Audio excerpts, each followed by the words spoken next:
Well, hello everyone and welcome in once again to the Six Screens on Saturday Night Live. And I know you're going to enjoy the program today. Well, this is Barbara Anderson's program. It's called Watchtower Insider Tells All. Of course, that's Barbara Anderson. And she has a guest coming on tonight. His name is Scott Homan, and he's a filmmaker. And he's involved in making a film all about Jehovah's Witnesses, Witness Underground. He's going to tell us all about it. So you don't want to go anywhere. You want to stay with us. It's going to be a great program. So let's bring Barbara on. Say hello to Barbara. Hello, Rick. Hi, everyone. Hello, Barbara. There you are. You're looking wide awake and full of energy tonight. Oh, you know it.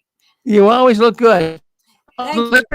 We are going to talk to creative people tonight.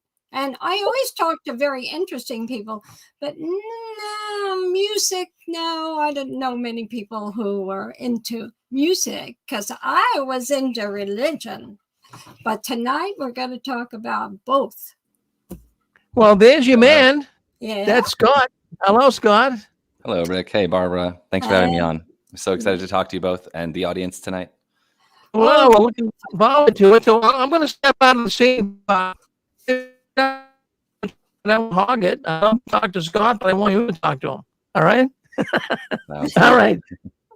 Okay, so I'm going to step. Rick, you can come in anytime if you want to have a question. Okay, well, what I'd like to do, even near the end, because we're going to get a lot of, I can see already, a lot of people coming in on the phone line.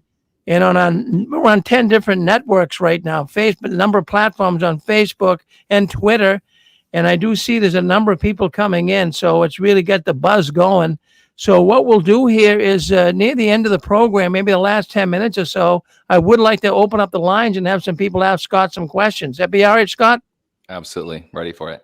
All right. I'll step out of the scene and let you guys go at it. Thanks. Okay. Well, everybody, I can tell you that I didn't know Scott that long ago. His efforts never, ever showed up in my life. That's for sure. His efforts to do a documentary on Jehovah's Witnesses and the musicians who were Jehovah's Witnesses grew up as Jehovah's Witnesses, and that sounds like the two don't really fit together that good, maybe, huh, Rick? Rick was so enthusiastic about this, and I am too. And you're a very creative man. I got to tell you though, since this is my program, I'm going to tell you that I used to play the accordion. Oh, wow. Oh, why? Yes. Why is that? Why did you have that connection? Why do I have? My grandfather played the violin and the accordion, Really? and he lived in Poland. And so my mother had no musical desires at all. So she hardly ever, in fact, when she listened to music, she didn't even tap her foot. But I didn't take after her. I took after my grandfather. And I always wanted to play the accordion. And I did. And guess what? Jehovah's Witnesses came into my life, and I gave up my accordion. I did the opposite of what you're going to talk about tonight. Yeah. Yes. To make a nice segue, the town I grew up in northern Wisconsin is very Polish, German, and Czech. So like central northern Europe, transplanted as like a colony in USA. And I went to weddings all throughout my life and teenage years. And every single one, especially within the Witnesses, they had a live polka band. And one of the, not the elders, but one of the main, like very highly respected man in our congregation, he played drums in a local band that wasn't Witnesses, actually. It was just, he was the only witness in the band, but he played all the weddings, and they toured around the state playing weddings in the summer times. So, and I never went to a wedding that didn't have a live polka band. And my aunt had an accordion, and she played accordion because like there's something about the Polish culture is still alive and strong there. Oh yes, a lot of fun. I have a lot of memories. But once we became witnesses, when I was in my mid-teens, we gave up the Polish weddings because none of the Polish people we knew were witnesses, and we didn't associate with them anymore. And how often do you see an accordion at an assembly, right? They used to have little bands playing kingdom music years ago at the circuit assemblies, district assemblies. I don't know if you were around then when they had those. And they had live music? Live music, yeah. No, not in this country. I've seen it in Germany when I was traveling there as a witness. Oh, they had live, yeah. Well, they in fact, my daughter-in-law's father was a very accomplished musician, and he was one who had the little orchestra. Well, I think each one of his children, including my daughter-in-law, played an instrument too, and they were very active witnesses. Unlike the witnesses that I met early on, I didn't know any of them that were interested in music. And the only creativity, I don't even remember witnesses being creative. Everything was witness, door-to-door witness. The dialogue I kept hearing, especially the older I got, was put your hobbies on the shelf, put your personal interest on the shelf, like save that for, eternity. Yes. Right now we're focused on just spending all of your time doing this thing, going door to door or whatever. Yeah. That's right. Well, and what's happened to that? So I give up my accordion, right. I give up all my creativity, and now, and I gave up the witnesses, but if I'd still been a witness, I'd have to give up my door-to-door activity because I don't count time anymore. So that's crazy, going right? down the tube. Uh-huh. Well, you have so many personal stories that you have heard over the years, and you also have your own personal stories. So what you decided to do one day, I think I saw somewhere in our notes that you started, Banana Island Films in 2015. That's right. Okay. Yeah. Well, beside this, I didn't know what instrument do you play? I play guitar and I've sang songs. Like I was in a band in high school and we played prom, and that was when I was a witness. And then I was in my own band within the witnesses. I met a bunch of musician witnesses, made my own band. Looks like we lost you, Barbara, but I'm going to continue answering your question. But yeah, I play guitar and I sang. I used to sing, and less of that now because I focused on filmmaking, visual arts, and storytelling more than music. But I have a deep appreciation for music, and I made a whole film before Witness Underground, called Hanoi Mixtape, and it was sort of like a prototype. Like, can I make a whole film about music and bring in all the artists? Can I do all the pieces of a film that I want to make? Because I know I want to make this Witness Underground that you're seeing here. So that one already exists, and you can watch it on my website. But the focus of today I want to talk about, if we can, is the Kickstarter, because we're like launching this film. Yes, I never heard of Kickstarter before. Oh, really? You've introduced me into a whole world that I didn't know about. And so tell us about Kickstarter. I know that's, you do that when you want to start an automobile or you want to start something, right? I mean, a lot of people do it for products, and it's become very popular to raise money to make art as well. So a band can say, hey, we want to raise money to make an album. We have all the songs written, but we need to record it in the studio. Here's the amount of money it costs. And actually, I launched my crowdfund to make this very movie on 6 screens 5 years ago. So Rick had me on the night of the memorial of all nights. Wow. So there's a lot of other, he might not even remember, but it was a short little blurb. Here's this guy who wants to make a movie. We think he can do it. We're not sure. And we had a little chat, and then there's a Q&A, and it was beautiful. So we crowdfunded this movie with many different shows and XJWs, and the idea was like raise money to go shoot the thing, and then it's cost like way more than that.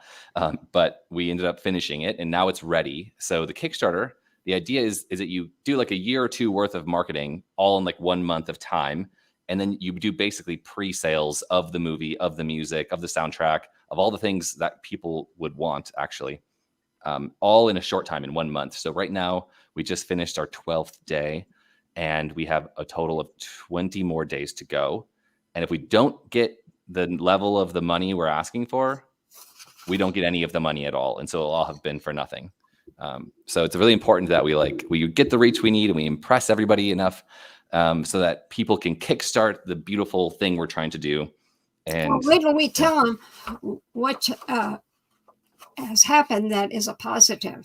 Okay. So right now you have, or the last time I looked, you had 7,451 pledges. in dollars. Yeah. Yeah. Yeah. In dollars. Yes. 81 backers, $7,501 right now. Yes. It's great, isn't it? Because it's amazing. Yeah. You did that in how many days, you said? It's been 12 days. Yeah. And the money is needed to get this important documentary, and we're going to talk about that. That's the whole objective here, to talk about the documentary and why we want to get it out in the world. You know, I don't usually spend time trying to raise money. You know, that's just something I do, and I'm not against it. But when I saw what you were doing to show the world what happens to musicians, children who are raised as Jehovah's Witnesses and who have wonderful musical abilities, and what goes wrong. So we want to get that important documentary out into the world. And the objective here is on streaming, isn't it? Yeah, so we're raising finishing funds to get the film. It's a finished film. Everything's completely done. We're super happy with it. Everyone in the movie super happy with it. Our team that made it super happy with it. Like it's done. It won an award actually. So it's gotten some feedback from the public as well, that like they also value it amongst like all the other films that went to that got seen at like a festival. They gave it an award. So it's not just like got in, it like won. Is that right? Yeah. And it's not just one. We got into a lot of special areas, special festivals. So it's gotten all this response from the public that's positive. It is ready to go, but distribution is this like whole other learning curve. And I spent that takes money, huh? It takes money. And I spent the last 2 years trying to navigate how to do it and learn from a lot of different people. And we brought really good people on our team. We know exactly how we're going to do it, but it costs money. And we also, you can, let's say you get it on Amazon or Apple TV, the famous ones, or Tubi, people still don't know about it. So then there's a whole marketing angle. Like, how do you get people to know this film? And so we're trying to do a social impact. And so we're raising money to do a big social impact, kind of like when you heard of Oppenheimer, the big documentary that came out this year that was super famous. Everyone in the world's heard of it. It could just be on Amazon, but no one talked about it. But actually people talked about it, and there was marketing and there's reviews and there's press. So we need to go get all those things so that it's a film that people talk about and then they go watch. And so that's the marketing side. And there's a lot of pieces into how the sausage is made. But in the end, it's like, how do you get it released and distributed and get it onto common streaming services? That's what we're raising money for, is to finally take this film that everyone loves and move it into the public sphere, because we want to affect change in the public. It's not just a film that ex-witnesses are going to love, but it is very much, you're all going to love it. Like I get like one in 10 people that watch it write me like a love letter. Like, oh my God, this is the most crazy good film. I've never felt so seen in my life, was like one person's response. Or I cried 5 times during this film. That kind of thing. Like it's a film that really moves. Maybe it triggers a little bit too much, but it's real and it's honest. And I feel like we're really trying to talk about shunning. That's what the film is really about. Yes. And that's what caught my interest to talk to you and let others hear of how the shunning affected you and all those who have such a love of the arts and are so creative. There's some news now. I want to get that news out there. That's wonderful news. You said that we just got invited to submit Witness Underground for consideration in an educational deal, to have it be placed in libraries across USA, Australia, and New Zealand. And we haven't even finished raising the funds yet. That's already an exciting first possible deal for us. Yeah, that actually is locked in. We sent the files yesterday. Oh, yeah, no. So yesterday was the deadline. Big news here. Yeah. We're actually the first people to know about it this year on 6 Screens. I can picture them across the world through the libraries. taking this home or putting Yeah. it on their, whatever they do. Yeah. And- I don't actually know how they would do it, but yeah. and then they see, of all things, these creative young people who are slowly getting older, and shunning is affecting their lives, and all their beautiful music is so impacted by shunning. Yeah, there's three chapters to our film. One thing I've never seen done in a documentary before, maybe Crusaders by Aaron Kaufman that just came out that you were in. That did a good job of this, humanizing former Jehovah's Witnesses. But I've never seen a film that humanized witnesses. Like usually they're shown as like an other, like they're different from you. They're in this strange group or cult or however you want to call them, and they're different. You can't understand them. So we wanted to like humanize them. We had this beautiful gift that two people, the author that's coming on tonight, he has a huge archive of films. He also is a filmmaker. So he had this old archive of like short films and comedies and goofy films that they made, and music. And so Ryan, the other guy that's in the film, he had this huge archive of music, not from just his band, his brother and his family's music, but like 17 years of music from a group of like 500 different people in the art scene within the religion. And I think they're like over 30 albums that were produced and put out publicly. So it's fully accessible open source music back in the 80s and 90s and early 2000s. And so there's this huge body of work that's all Jehovah's Witness music. And so with that music and those films, we were able to humanize Jehovah's Witnesses in a way that maybe you've never seen before. And it's like nostalgic because it's, home movies and, B films and trailers for movies that didn't exist and goofy stuff that they were just having fun. And it shows this part of witness life that's like, yeah, they did all the normal knocking on doors thing and they went to church, but they also did this fun, creative thing. And that shows you this human side. And then we show this, like what shunning does in a series of losses of innocence, losses of community, of family, of innocence, I already said that, faith, like having the rug pulled completely out from underneath you. Like any one of those losses could be destructive to someone's life. But to have them all at once is so intense. You said, imagine losing everyone you've ever known by their choice. Yeah. That you think about that. How awful. It's so you lose your self-esteem because you're thrown away. Mm-hmm. So like you're nothing, not important. Yeah, I had another interview because I have a separate series that launched this whole project called XJW Coming Out. So maybe if you've followed our project, you've remembered that name, XJW Doc or XJW Coming Out. And one of the interviewees, he said he talked to his parents after getting out, after years after being out. And he said something about, missing them missing him in the new system. Like, how are you going to deal with that? And they're like, oh, God's going to give us new children. Like, we're not going to miss you. And it's like, oh, you're just replaceable. You can just like pop out new kids and forget about the one that you abandoned. Like, that's so dark. Oh, yeah. Anyway, that is really sad, isn't it? Yeah. Okay. And that's something that affected me, right? I was shunned, and I feel like it's the universal thing. You have the big three: you have the blood issue, child sex abuse, and shunning. But we all deal with shunning. And yes, we do. And of those three, maybe it's the least of the bad, but it's a universal experience of someone who leaves this religion. So I wanted to like really hit home on that thing to show how dark that they are to everyone, not just like some random individual or some obscure story.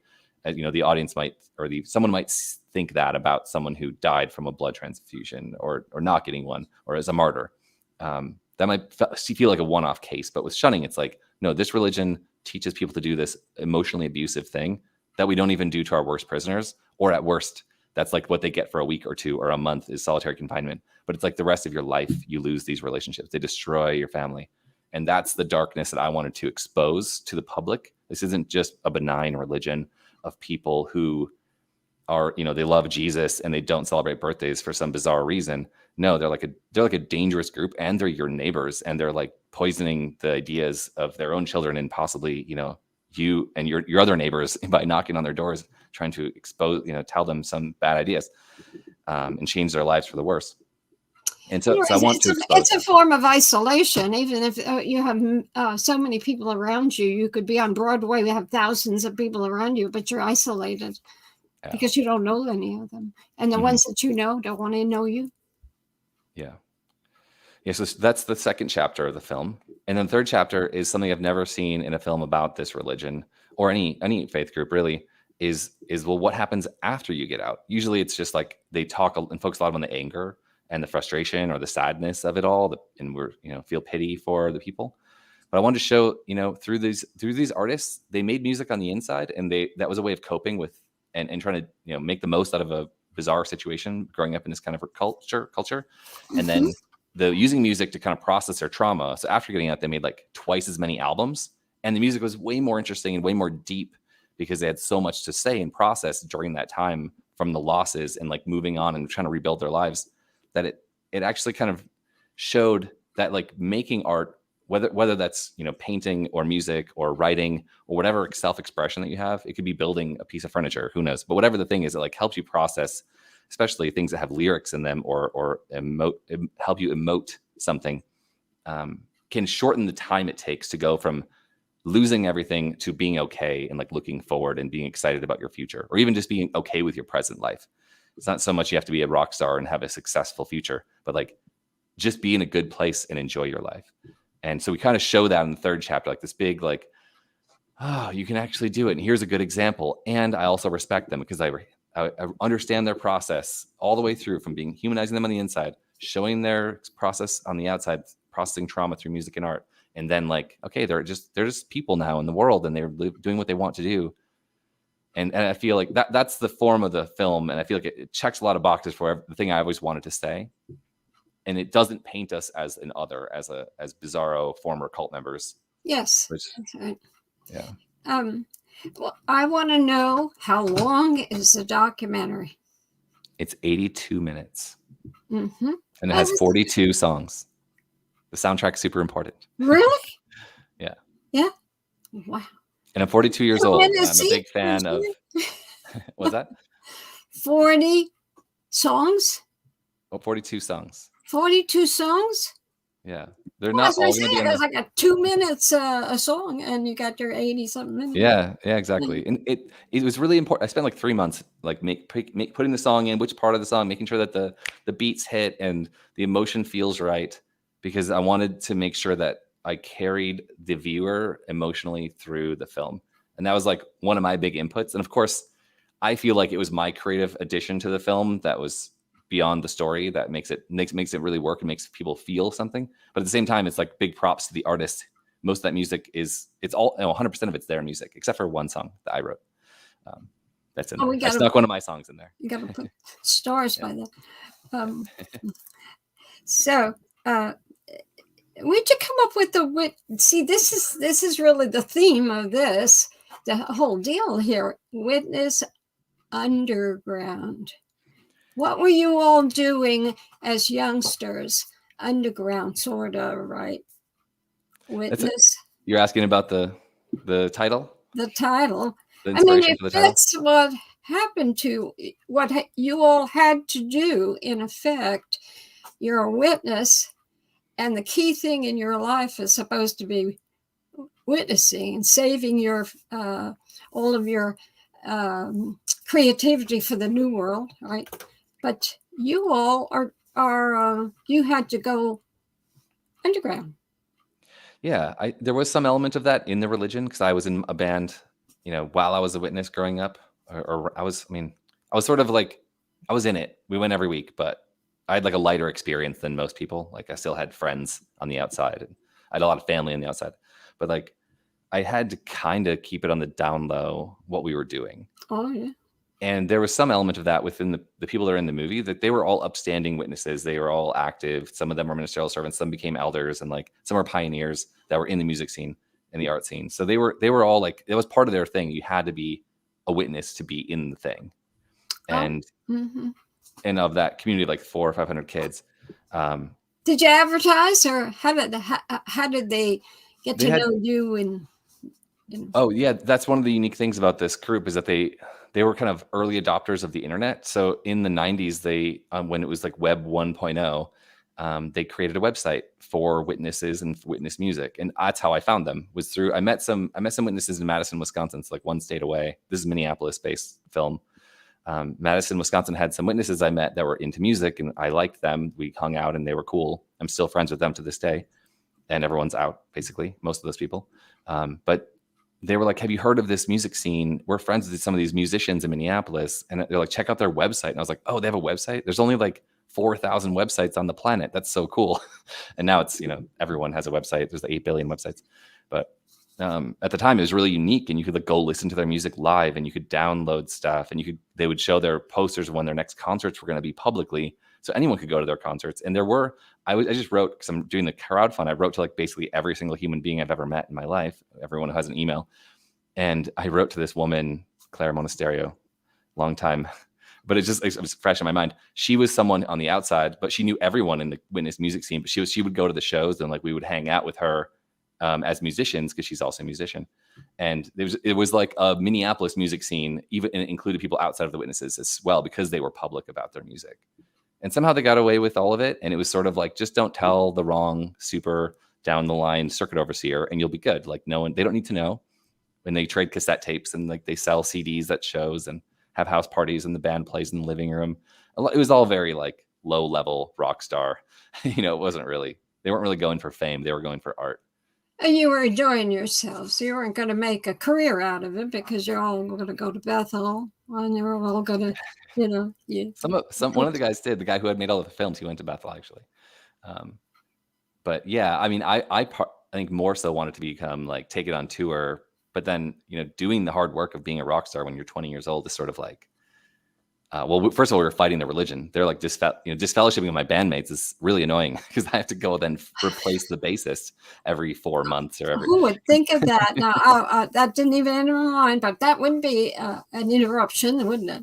It's so like a band is like a family. Like you have to all like each other. You have to get along well. You have to speak the language of music, and you have to like have a similar vision for creativity, and it's like a vibe. It's like there's a lot to it, and to have someone else on the outside of that from like your church saying like, no, you can't have that bassist. You can't have that guitarist. You have to replace them. Like, stop screwing with my band. It's really frustrating. But hey, we're getting an insight into a world we just never knew. Yeah. So you're opening up our world here, in the music world. Well, maybe we should play the trailer so people can check it out. Okay. And actually, I gave Rick 2 links. I'm not sure he has both of them. One is for the Kickstarter pitch video, and one is the trailer. I don't care which one we play. We can talk to both. They're both important. And for everyone who's listening, if you're interested, we should have started this at the beginning. WitnessUnderground.com is our website. And if you've seen it before, it redirects now to the Kickstarter. And we have like created everything we've dreamed to create for this project over the last 5 years. The soundtrack's amazing. I'm so impressed by it. And if you buy with the soundtrack, that supports the artist directly. And if you can buy the film, which is amazing. We're going to have extras, which are all the full interviews, plus the director and Ryan, who's the main character story that's in there. He's going to do commentary with me, and maybe we'll invite others to do that. So we still have to make that, but it's like we're gonna have all these things by the end of the month, next month. And if you contribute, if you help kickstart this, you get things. You get things. It's not just give us money and then thank you. This is amazing. It's pre-sales for everything, and there's 32 albums of music, all donated by the artist to support the release of this film. This is wonderful. There's a lot of musicians involved in that we've been made relationships with over the last, really going back 18 years, that have all come forward, and 7 different authors, 9 books, all a part of this thing. So the more you give, the more you get. Yeah, exactly. So thank you for everyone who does check it out and contribute. It's huge for us. And just keep thinking that you make it possible by donating a little bit or a lot or whatever for people all over the world to see this. And you know what? It's going to give a witness in an opposite direction than we would have thought about it years ago, so and here we go.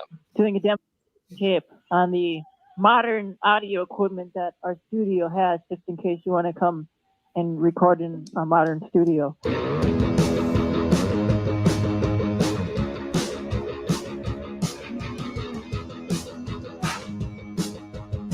Nuclear Gopher was a record label and online community of Jehovah's Witnesses who all did indie music.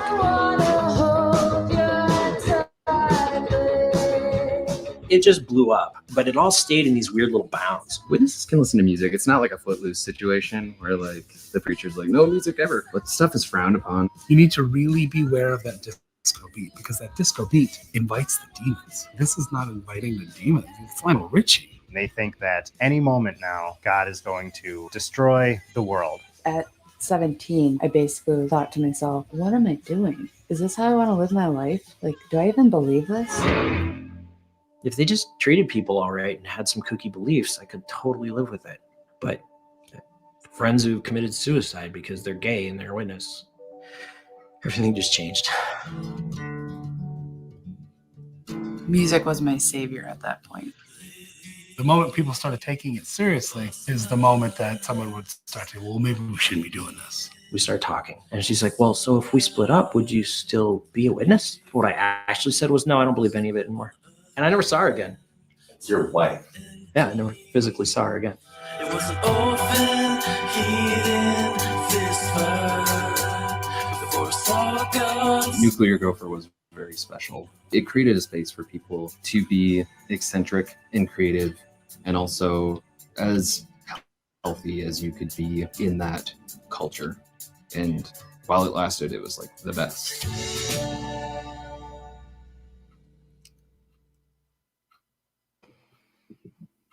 Thank you, Rick. Yes. Explain a little bit more about Nuclear Gopher. So Nuclear Gopher is the name of the music studio that became, it was a studio created within the Jehovah's Witnesses to kind of create a safe space for Jehovah's Witness artists to make music and record music at like a semi-professional to professional level. And they of course, they got better over time. And that was run by the Sutter family, which is Ryan Sutter is one of the main interviews who you saw in the trailer. And it's his father and mother were in a band, and then they joined the religion. And it was like a cover band for weddings. And so the kids grew up with a whole recording studio and a room filled with instruments their whole lives. So they were playing drums since they were little kids, like 7 years old or something. They were making music and recording it. And then they started a band with some of their friends, and that started the whole thing. And then they started inviting anyone else they met in the witnesses. It was Minneapolis. So Minneapolis, St. Paul. There's like 14 congregations, like, I don't know, 1,000 or a couple thousand witnesses. So out of that mix of people, there were some musicians, and there was people that were elders who were musicians, and people that were like, there's all kinds of musicians from all different kinds of genres. They did indie rock, psychedelic rock. James in the movie calls it dad rock. So it's like, classic rock probably. There's some EDM. There's some shoegaze, which is kind of like if you use the people that look down at their feet when they're playing guitar, but they have lots of effect pedals. So like lots of heavy effects, like Smashing Pumpkins and that kind of vibe from the 90s. And Riot Girl, which is like female led, sort of pushes on the punk rock side, a little more aggressive, a little bit noisier, but it's, yeah. So if you all had turned your attention to classical music or other than rock or punk rock, would it have gone over better with the witnesses? The thing is, in that city, in that time period, there wasn't really any pushback from the religion or the people in their faith. It was kind of accepted and celebrated there. And that's what makes it so special, is that there was some issues, like someone tried to throw a concert every year, and they did. And they had some drama between like the guy who threw the thing and invited all the kids, and they had organized all the chaperones and all that stuff every single year. There were some elders and circuit officers who didn't like it. But that father was like, we're not doing anything wrong. Would you rather have the kids doing drugs or leaving the religion? This is what keeps them in the religion, kind of dialogue. I heard some of that more recently from one of the people involved in that. So with classical, I feel like they were just playing the music that fit their generation and that inspired them and that they were excited about. They were making authentic art for themselves and for their friends and for their time period. And now we have this beautiful time capsule of music. And yeah, I don't think classical was their thing. It would have been a different community entirely. Well, if some had that talent for that and then started a band and whatever, would that have been more approved by other than punk rock was not especially attractive to Jehovah's Witnesses. Yeah. It's funny because my band was more leaning towards punk rock. The one I had when I was in my band in high school, and then I formed my own band using only like having witnesses come in and play my songs, and then we made our own songs as well. But that was more on the punk side. So it was like all of our elder body got wiped out, and I don't know why. But it was a bunch of Bethelites and farmers, and they all got wiped out, and the new guys were put in. I'd never met, and they were more hardline, like doing the job they're supposed to do according to the circuit overseer or whatever. And I was like, okay, new guys, like, well, I'm 19. You want to hear my album? And they're like, what? What do you mean your album? I'm like, here. And I like gave them like a copy of my CD of a band called the ADD Chronicles, because I just imagined I had ADD at the time. I've never been diagnosed, but it was all very noisy. I call it like pop, like fuzzy pop punk. It's like really low, no bass, and like lots of distortion and double tracked vocals. And anyway, I got super excited about it, and I was like, check it out. It's like my new thing. I just finished tracking it at our studio. Like I lived in a music studio. And so like all the county's musicians of our high school, like doesn't matter what religion you're a part of. In fact, there were Pentecostals, Lutherans, Catholics, atheists. We all played music together, and like religion wasn't a problem. Yeah. We all just made music. And I lived in the studio. So like handing that record was like such a funny moment, because like they didn't like it. They're like, you can't do that. Like, what are you talking about? I've been doing this forever. Association, Scott. One bad association, because you're associating with other Jehovah's Witnesses. But if you were just going regularly to band practice at the school, high school, with all the non-witness kids, I would think that would have been not acceptable. Yeah. I don't know how. I think my parents were like a buffer to the drama of that, but there wasn't really any peers at all in our congregation. Only had like a couple people my age, and we hung out. But we also, as a group, also hung out with everyone else in our county that would like the same stuff. So we all had bad associations technically. And then we went and finally met witnesses who were musicians in the next town over. And we met people in the next town over that were like, okay, I guess we're playing Jehovah's Witness basketball. We're going to play Jehovah's Witness football, because that's what Jehovah's Witnesses do. But then at those places, we also met people sitting on the sidelines who didn't want to be there, but they had to. And they were like, oh, I'm a drummer in a band. Oh, I play guitar. I'm like, we should hang out. And then we did. We became friends, and they all left the religion. And I was like, man, everyone's leaving the religion. How am I the last guy who's still in? But anyway, it was a time. It was an interesting time period where music was like really celebrated. And it's an interesting time period for everybody when they're growing up and they go through the teenage years. And some who are witnesses to this day had very boring lives at that age, and they resent it. They regret that. And others, like the gal we interviewed 2 weeks ago, her she was a very zealous witness, and she was raised in it. So it depends upon the individual. What I would like to know now is we have talked about shunning. This is the issue, the trauma, heal the trauma of being expelled from that community and losing the people that you all loved most. So you're not shunned for nothing, so talk to us about what got you into a position to be disfellowshipped. Well, I mean, okay. As a group. As a group.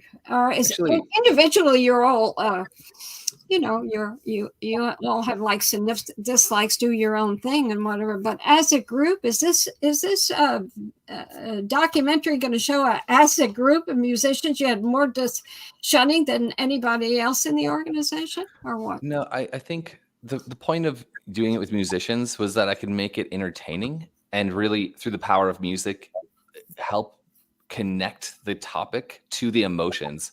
Because like when people listen to music, if I listen to a country song, I'm not a fan of country, I will have a reaction to it either way, whether I like it or not, right? And everyone has a reaction to it. Or if I listen to a heavy metal song, I'll have a reaction, you're going to have a reaction. And it's instantaneous with that. And so I wanted to use the music from these individuals.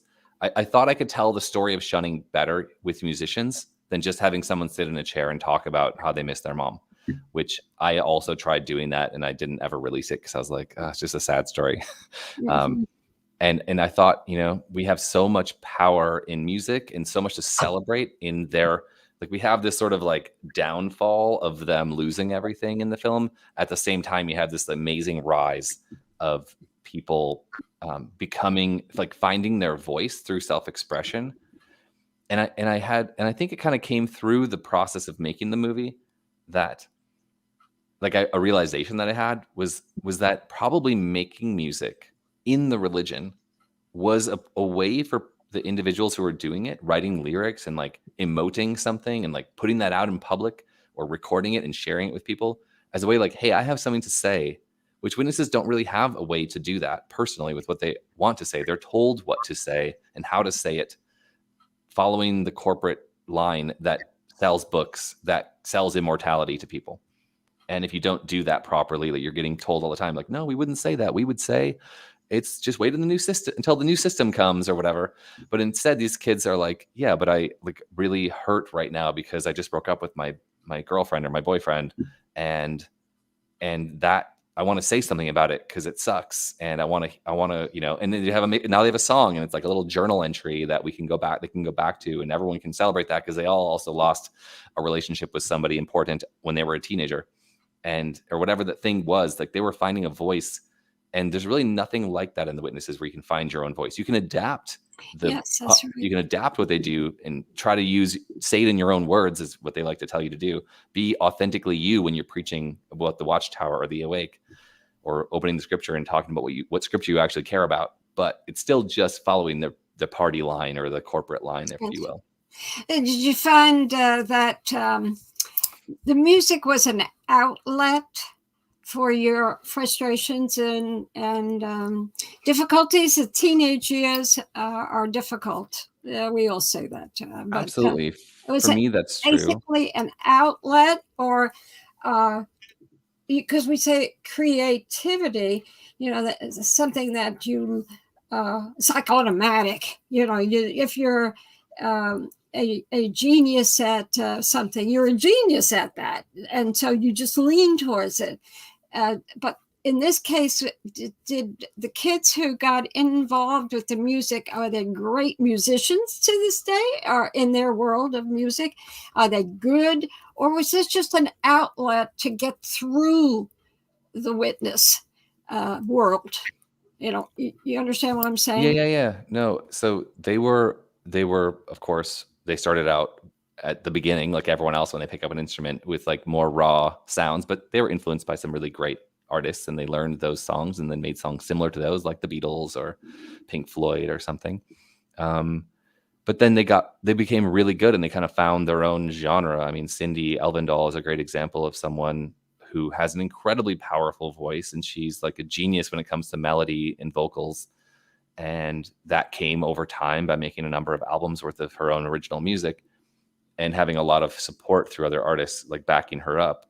She was formed the band Chloe, and they did 2 albums. And then after The Religion, she was in a band called High TV, where her and her now husband, who's in the film, that's like really celebrated in the movie, High TV. And they did like an album and a half, maybe 2 albums of music. And they're incredibly powerful. They've soundtracked everything I've made so far in 7 years in this topic.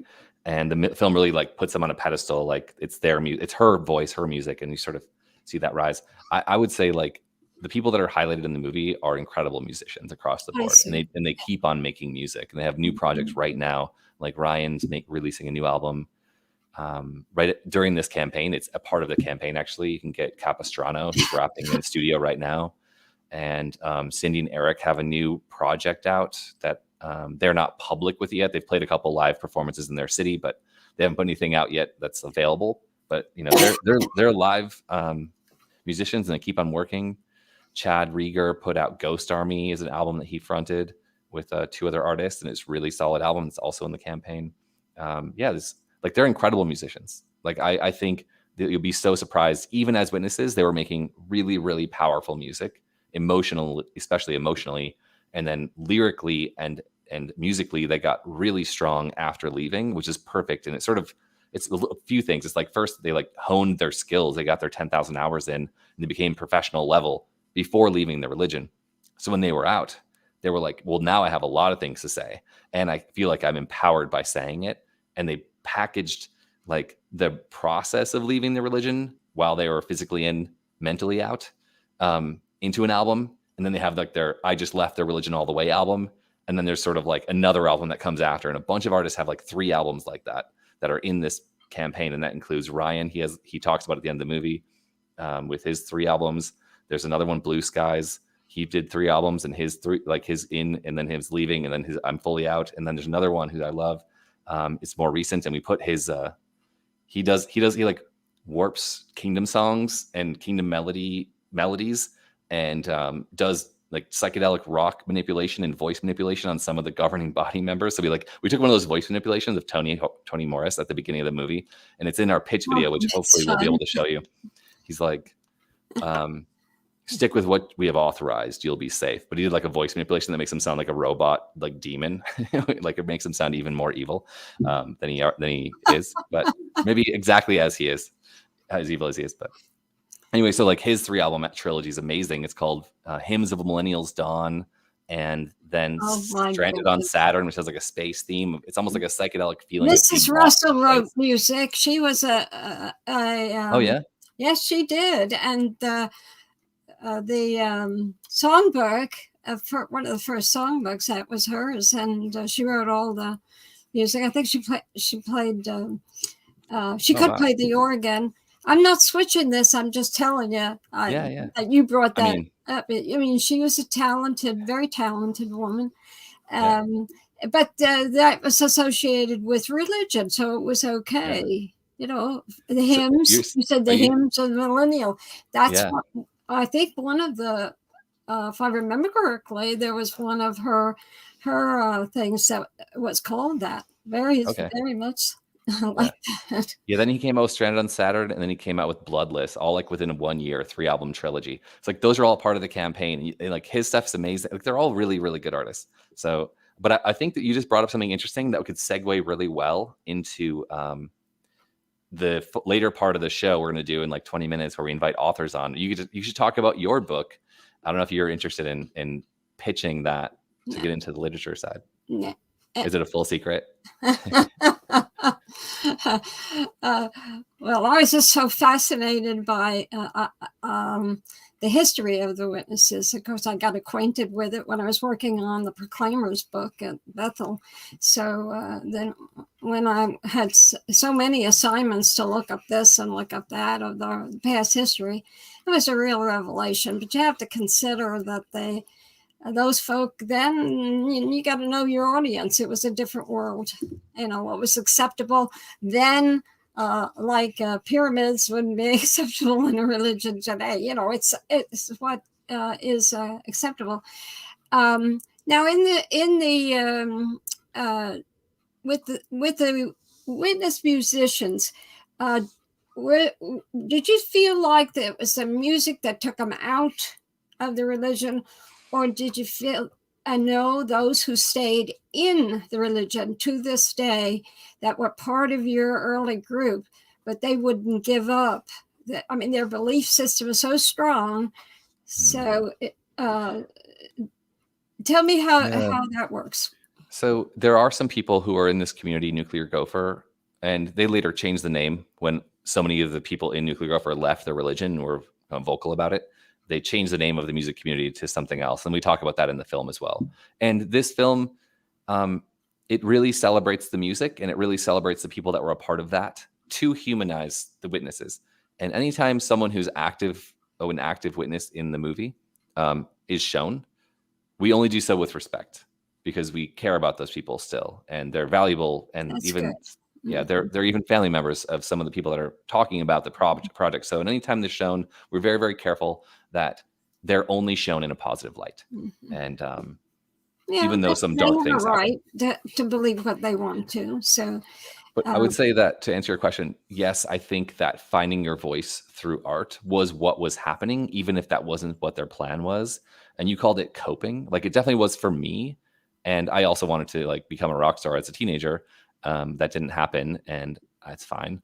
But I feel like finding your voice is part of the process. And if you are finding your voice by writing lyrics and like saying something you care about right now, to that starts a new trend that's different, and probably finding that voice through self-expression help them to become critical thinkers a little bit more than the Yes. average witness. Of course.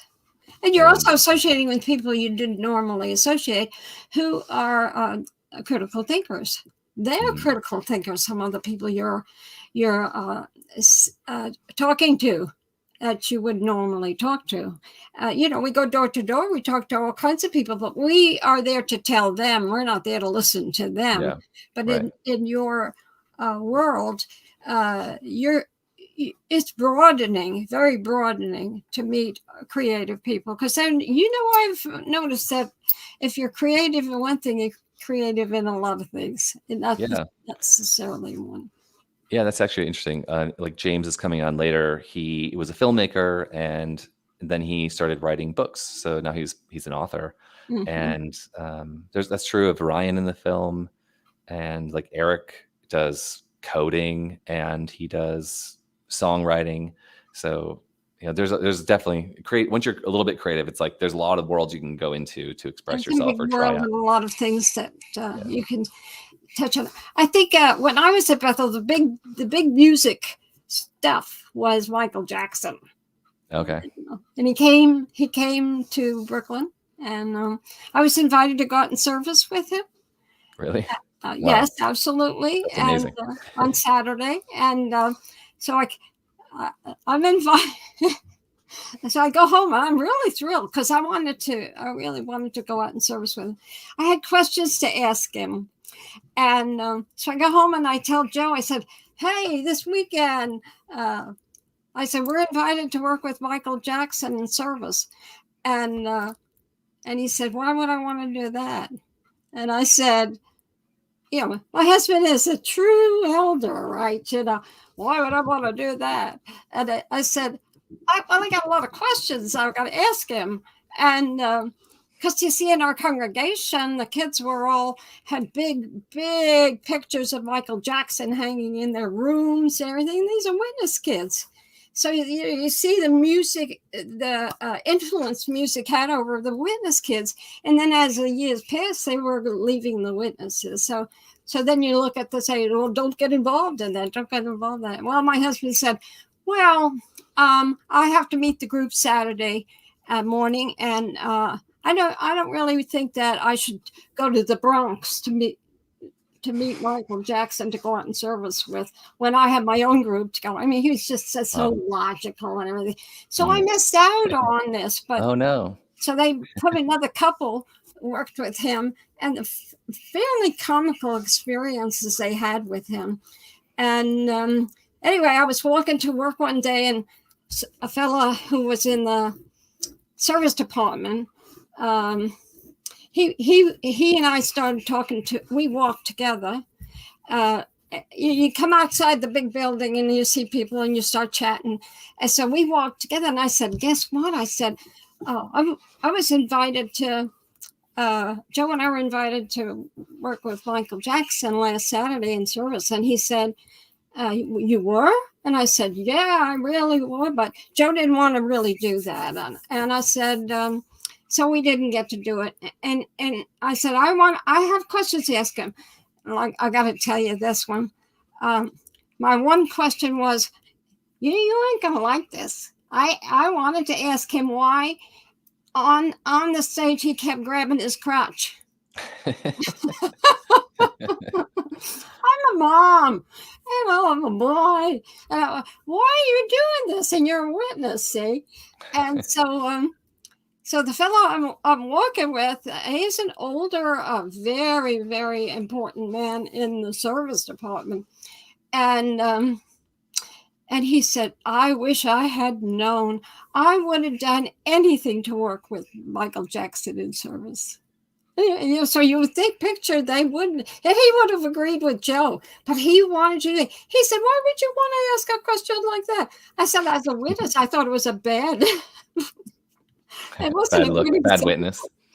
And so this is my limited a style with musicians, but I do know a lot about Michael Jackson and his family.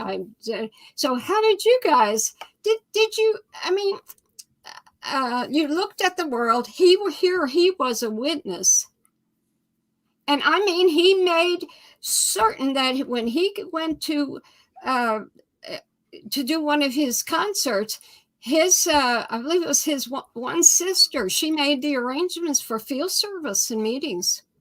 So that was very important to him in those years.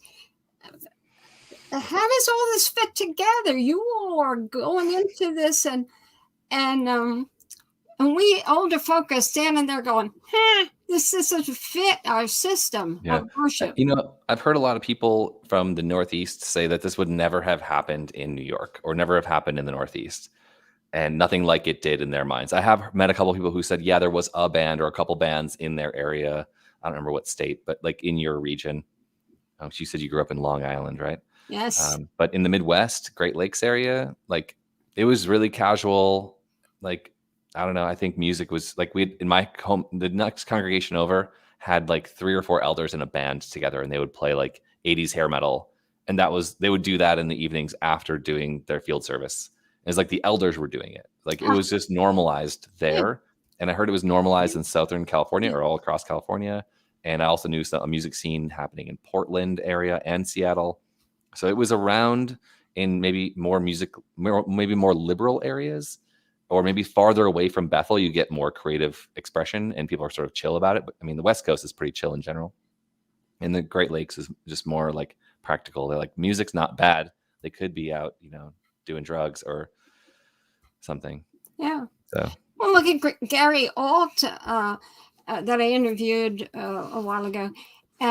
When he was at Bethl, and he plays practically every instrument he can grab. So he was on family night. Was working with the three. We call them heavies. Okay, at Bethl. That's important. Like serious, important. And he worked with them to put the family night together every 6 months. We had family night, and talented people like Gary Alt. He just introduced myself and Ryan Sutter just to launch our Kickstarter, actually. So there's a whole interview with Gary, which is really cool because I'd actually never met him before until like the last couple of weeks we've been chatting. Yeah.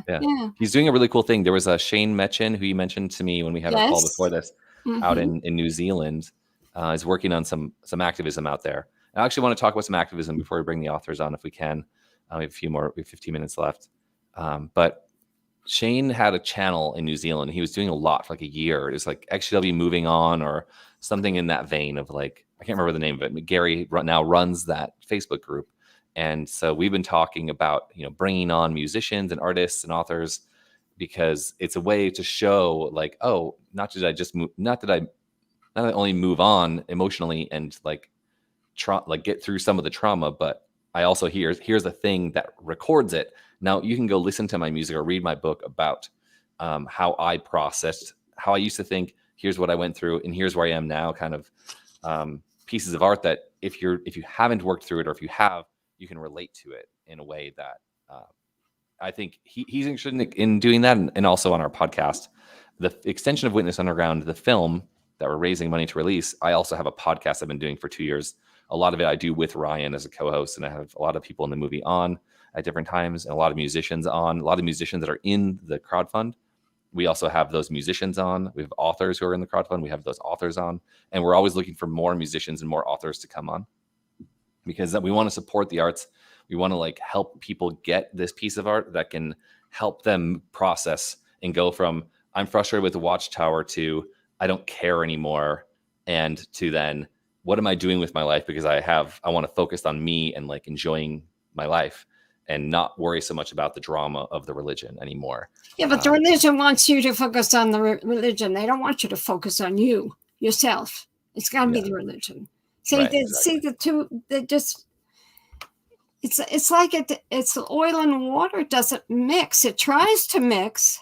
Yeah. And eventually, it doesn't. So have to I'm choose not, one or the other. I'm not negative at all about this. I just Yeah. really, Good really questions. pleased that you all have done what this is, but psychologically, it was the opposite of what our world was, Mhm. and you were trying to be involved in both of them. Yeah. Yeah. Trying to, and it's almost a reflection of the cognitive dissonance. Like Yes. this religion is telling me I have to do this because it means my life and I'll live forever, and I should forget about all my personal pursuits and hobbies and just give out these magazines all the time because we're selling immortality for free. All you have to do is be a slave for the rest of your life. It's a really, really good deal if immortality is true. And then the question is like, well, is it true? Like I'm always wondering. I was very skeptical. So I'm like, I'm going to play guitar for a couple hours a day because I think Nirvana is awesome and I want to be like them. And I think Soundgarden is amazing and I want to be like them. And my heroes are guitarists and musicians. And I love, like, they're infusing me with their ideas. And Rage Against the Machine, like, blew my mind. And I like their lyrics were like a mantra to my teenage years. And I don't know, I just like had to do it. I feel like Eric in the movie says something really powerful. And Micah, who's coming on in a minute with his books, Mike Allenlush, he said, we had a chat the other day. He quoted Eric from the movie, and Eric says, if for creative people, it's like a need. Like you have to be creative or you'll go nuts. Yes. And it, like, if you get to that point where you're like at the limit of going nuts, you're like, okay, I need to sit down and with music and create something. I sit down and listen to music and like let the music like affect me emotionally and like get through this time of feeling like I'm going crazy. And eventually you just like, I'm going to make something because I need a distraction. I want to be present in this moment. And I feel like a lot of us have that, had that going on and still have that.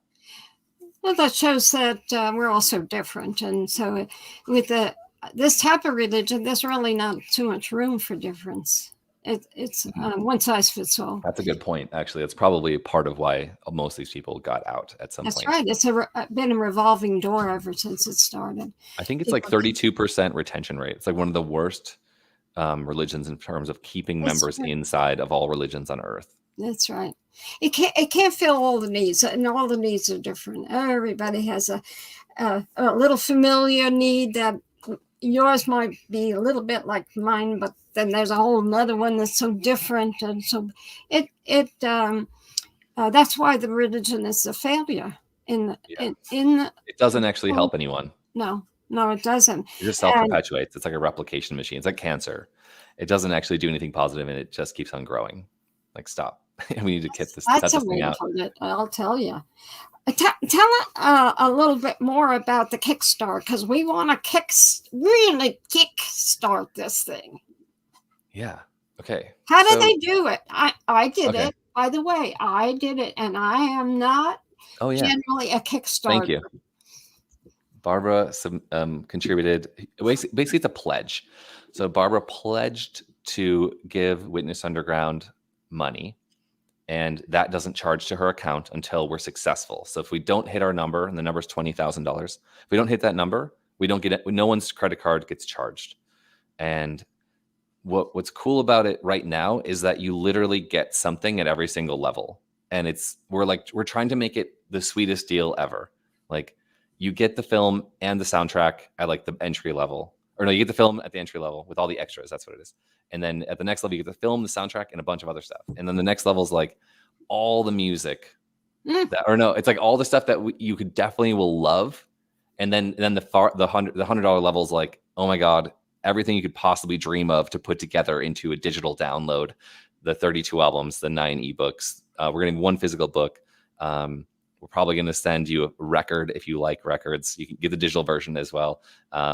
And there's like a lot of stuff in there. It's crazy. But look how many former witnesses are in other religions. Look how many former witnesses celebrate birthdays now. You got look what if they contribute, they're going to get something, and if they got a grandkid. Now we're talking. Like, get it for Christmas, get it for birthdays. Be realistic. This is the way it is, even though a lot of the older folk don't like to hear that. You want to face up to it. But please buy all the music, and there's some levels where you get physical copies of things. And if you really want a physical copy of things, we can do a deal, because if you really want to fill some stocking stuffers, like talk to us. But yeah, like that's a great idea, is to fill your Christmas gifts with Witness Underground and Nuclear Gopher music. I think there's 12 albums that are from the Nuclear Gopher in the Witnesses, and then there's 16 albums from people that left their religion and made music about the leaving process, and then landed on the outside type, like the transition music. That stuff is solid, and I love it. I think you're gonna love it too. It's been soundtracking my life for 8 years, and I think I would love for it to be the soundtrack to your life. The music's amazing. The film will, I think you're gonna be impressed. Everyone says I undersell it. I don't talk enough about it. You saw the trailer. I saw the list of all the things that that you're gonna give people. Amazing. It's a good thing they don't have to go out in service, because they're gonna be listening to all your music and watching all of it. Yeah, it's all really cathartic stuff. And actually, I think you're gonna love it. There's one called the merch table. So if you ever went to a concert and you can like buy the record from the artist themselves. Oh. You've ever done that, or like bought the t-shirt or whatever? We have a merch table, and then we have like the oh my god merch table, like everything physical. We've never made most of this stuff ever. It's never been a physical thing. So if at those higher levels of 250 and 500, where you can get like all of the stuff in a box set. If you're a music lover, it's like a crazy thing, because it's like the entire body of work.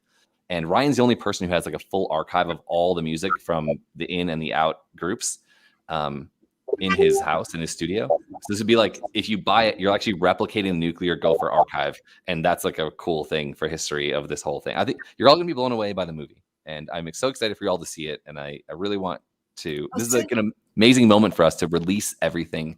And this is our big release. And it's a fully indie release. Because once we're on streaming platforms, you'll be able to watch it for free, or watch it with your subscription, or pay to watch it on certain channels, depending on which channel. But if you commit to it right now, you get the thing immediately. It's the actual first release, and we're doing physical release, which is the first time it's going to be available. If you want that, everything's digital download too. If you want that, it's all there. It's everything we ever dreamed to put together. You know, I talk to you and see what you offer.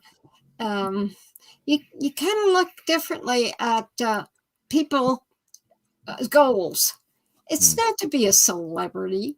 You guys don't care really about that. You care about fulfilling this absolute gnawing need that you have to fill this creativity that you have. I don't know even how to put it, because I don't have that. I have other desires and wants. Hey, you got a book you're writing, so you have some of that in you. Yeah, if you produce a movie of it, you will. Let's keep talking. I love that idea. Okay, it's a deal. Everybody out there, you heard this. It's a period piece. Actually, yeah, give us your pitch, and then let's bring on the authors. Absolutely, we do that. You can interview me later on if Rick. Okay. Is okay. Okay. I learned a lot about the founders of this religion. Also, the early members of this religion were classy. They really were. It was Rutherford's group that were a little bit blue collar. I'm not knocking it, because my father was a blue collar worker. But what I am saying is, it was a classy bunch. It attracted ministers and upper crust people, and Russell. You know, he was into the Zionist movement, and they had friends that were millionaires, and that's kept their early movement going. I mean, it underwent a lot of changes over the years, as all groups do. But what would you like to tell us now? We have this is your evening. Okay. And sure. I have a couple last things I wanted to say, but I would like to get the authors on, because Micah has a hard out in about. So you go ahead and you handle this. Okay. I will come in only when I want to ask a question. Okay. Great. Hey. Hi. Oh, great. Hey. How's it going, Micah? Oh, I'm good. How are you, Scott? Doing good. Thanks for coming on. So it looks like Barbara has turned over. This is now a Witness Underground podcast micro interview. So I wanted to bring on Micah, because Micah has been helping us out with the crowdfund. And I just found out about Micah's work even just a couple months ago. He's written 2 books. There's a third one that's almost wrapped up in editing, the Apostasy trilogy. So Micah has a great spirit, and he's got a work ethic like I've never seen. So thank you, Micah, for helping us out with the Kickstarter. And his books are available. And what's cool about it, we actually call them ebooks, but it's like a surprise thing, is all of his books are going to be physical copies sent to you if you get them at any of the levels in the Kickstarter. But go ahead, why don't you tell us about your 3 books in brief, and then we can dive into your story a little bit. Okay. So the first of which is titled Mentally Diseased, and that's a memoir about my life. It's a bit fragmented, but so is my memory of being a Jehovah's Witness. So basically, it just deals with how the religion failed me over and over. The propaganda. My father martyred himself willingly for this group, died, and then afterwards, my mother and the congregation really turned against me because I had depression, and it just kind of talks about.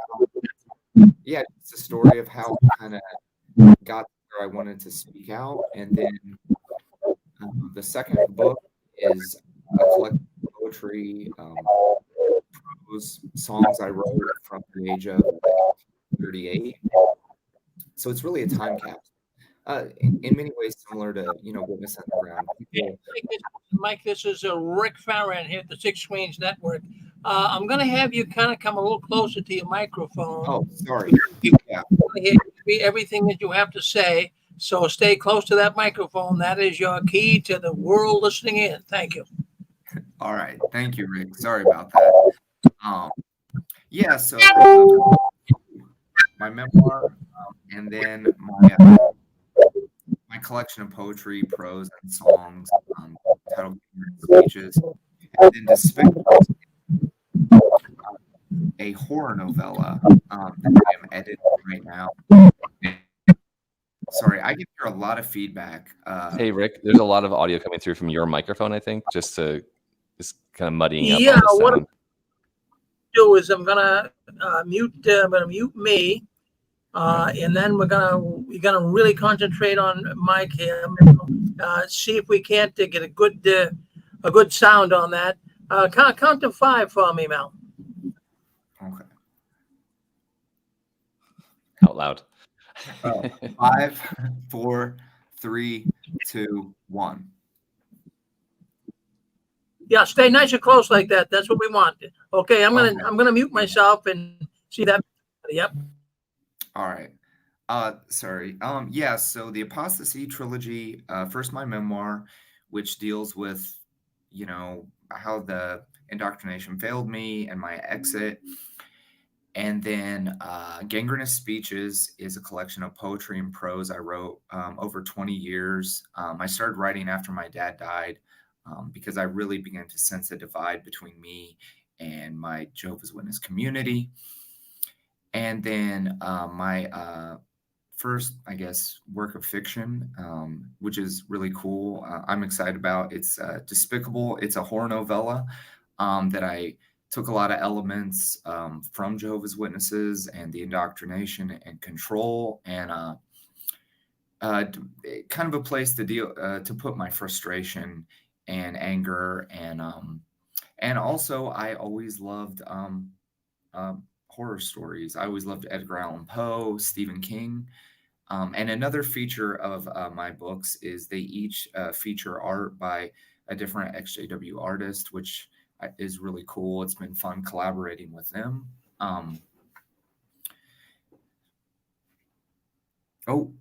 I can't hear you. Sorry, can you do a shout out and name drop those artists you worked with? Yes, Sarah Riches did the cover for Mentally Diseased. The artist for Gangrenous Speeches is kind of anonymous. The Holistic Hue on Twitter, but they don't use their name. And then Stuart Fletcher is working on the cover for Despicable. That's really cool. So just a little fun thing that we didn't know about, totally independent. Micah found Sarah Riches in Australia. She lives in Perth. She's an artist. She's just put a gallery art together and she uses like Jehovah's Witness literature and art, and she makes like more powerful art with it. And I loved it. I love her style so much. So I reached out to her when we were first getting our whole film together to go on the film festival run, and I reached out and was like, hey, could you do poster art for us? I love your work. And I gave her my concept, and I think she said, she's like, what do you think? Like a day later, she had an entire painting done. And I was like, oh, I asked you what you thought of, I wanted you to watch the film so we can talk about it and see if you think my concept works. She's like, no, I just thought your concept was cool, so I just painted it. You gave me a link to your film. I didn't even know that. So she like actually painted my poster without even watching the movie, but I actually loved it. And we ran with that for a couple of years. But yeah, she's a great artist. Everyone should follow Sarah Riches. I think it's called Sarah_Riches Road on Instagram. Yeah, she's really great. And even right there, she sent me the painting that I used for the cover of my memoir. So like, awesome. I feel like a Bond villain that I just have this black and white portrait of me, on the wall. So she's really great. Yeah, she sent us the hard copy of the painting as well. She sent me the photos. I needed it right away for the digital poster. And then she sent the painting to me. It was like this whole huge thing. And it was a painting of like the main guy in our film standing on a guitar neck in like a psychedelic world. And so I gave that to Ryan. So I sent it to Ryan as like a gift as part of like the film process. But yeah, it's cool. Like now we have two Sarah Riches pieces in America. Thank you, Sarah. Yeah. She's really great. So when's that coming out? When's your new book coming out? So I think put it in the campaign in the Kickstarter so people need to know that. Yeah. Despicable is coming out on December 10th of this year. We're on track. I'm doing the editing. My editor sent me his notes, and I'm about 2/3 of the way through that. It's pretty quick. So, and Stuart's working on the picture, and I'm really excited. I'm very tired. Publishing 3 books in a year, even though the second one I had already written all of it. Still, it's been a very fulfilling but exhausting thing. Actually, that's actually a big interesting topic. So I'm new to the filmmaking world, doing it on this professional level. So we spent 5 years. We're 5 years into making Witness Underground, and it's a huge learning curve. And one of the big learning curves is actually what we're raising money for this year, and that is distribution. And distribution and book publishing have a lot of similarities. And so what I've found going through, like I went with a indie route, and then I got recommended to get a producer's rep, which is someone who basically you pay them a bunch of money and they use their secret connections. They send my trailer and my movie, things that I put all the money and time and energy into. And they send that in an email to someone, and that's their job. And then I might get a distribution deal. So they basically do nothing. They just they gatekeep the people that can make decisions. But those people actually want that person to exist. So that person works for them more than anything, because that person curates quality material for them, rather than just me sending them and 10,000 other filmmakers every single year sending them films for them to watch. It's like that person gets paid to limit the funnel of content. But that didn't work out. I got a lot of bad deals.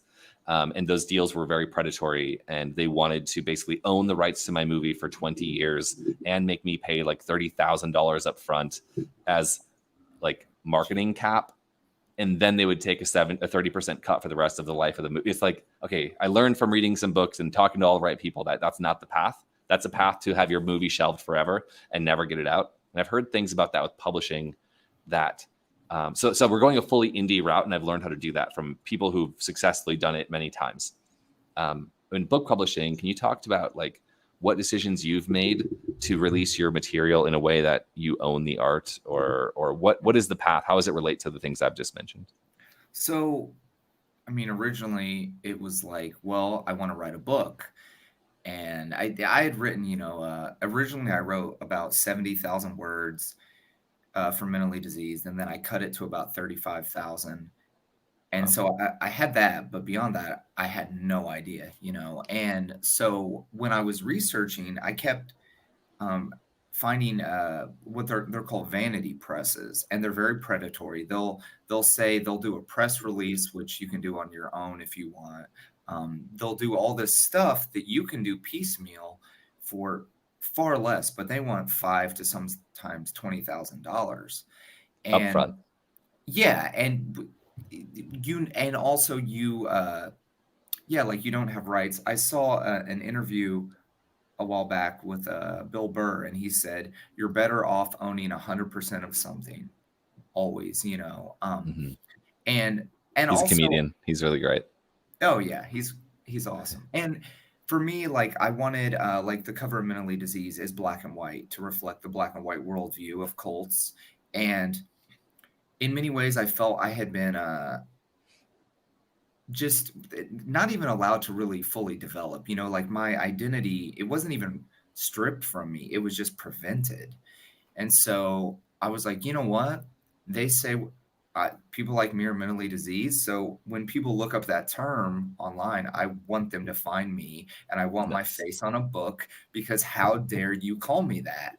How? So it was a little spiteful, but it's also a really good marketing tactic, because there's people going to like Google what that means at some point because of this religion. Like a very niche group of people will look that up. And for me, I mean, my exit was rather acrimonious. There was multiple years of really, I mean, just hell. But I found out there is, I got an app that does all the formatting for you, makes putting a book together pretty idiot proof. And I think it was $150. I reached out to Sarah. I bought ISBN numbers. Now my paperback and digital books are on Amazon.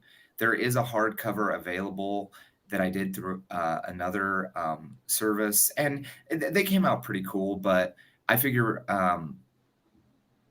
yeah, I had to buy a different ISBN for the paper and the hardcover, and I was like, yeah, for the other ones I've just done paperback or digital. Yeah. And then I haven't delved too much into marketing at this point. Well, we're doing it right now. It's free. Yeah. I did speak to a marketing agency, and he was. Thank you, Rick, and thank you, Barbara. Free marketing. Yes, Appreciate you so much. But he told me, he was like, well, I'm a Christian, so I wouldn't be comfortable helping you. And I was like, oh, okay, awesome. And I was like, well, have a good day. That's kind of lame, but whatever. But what they would have had me pay $5,000 to $20,000 for, I spent less than $3,000. For my memoir, I've hired an editor for each book, but for my memoir, I hired a lawyer because I didn't want to get sued. And so really I've done everything professionally and in the right order, but I've done it myself, and it's been a very empowering experience. Yeah. And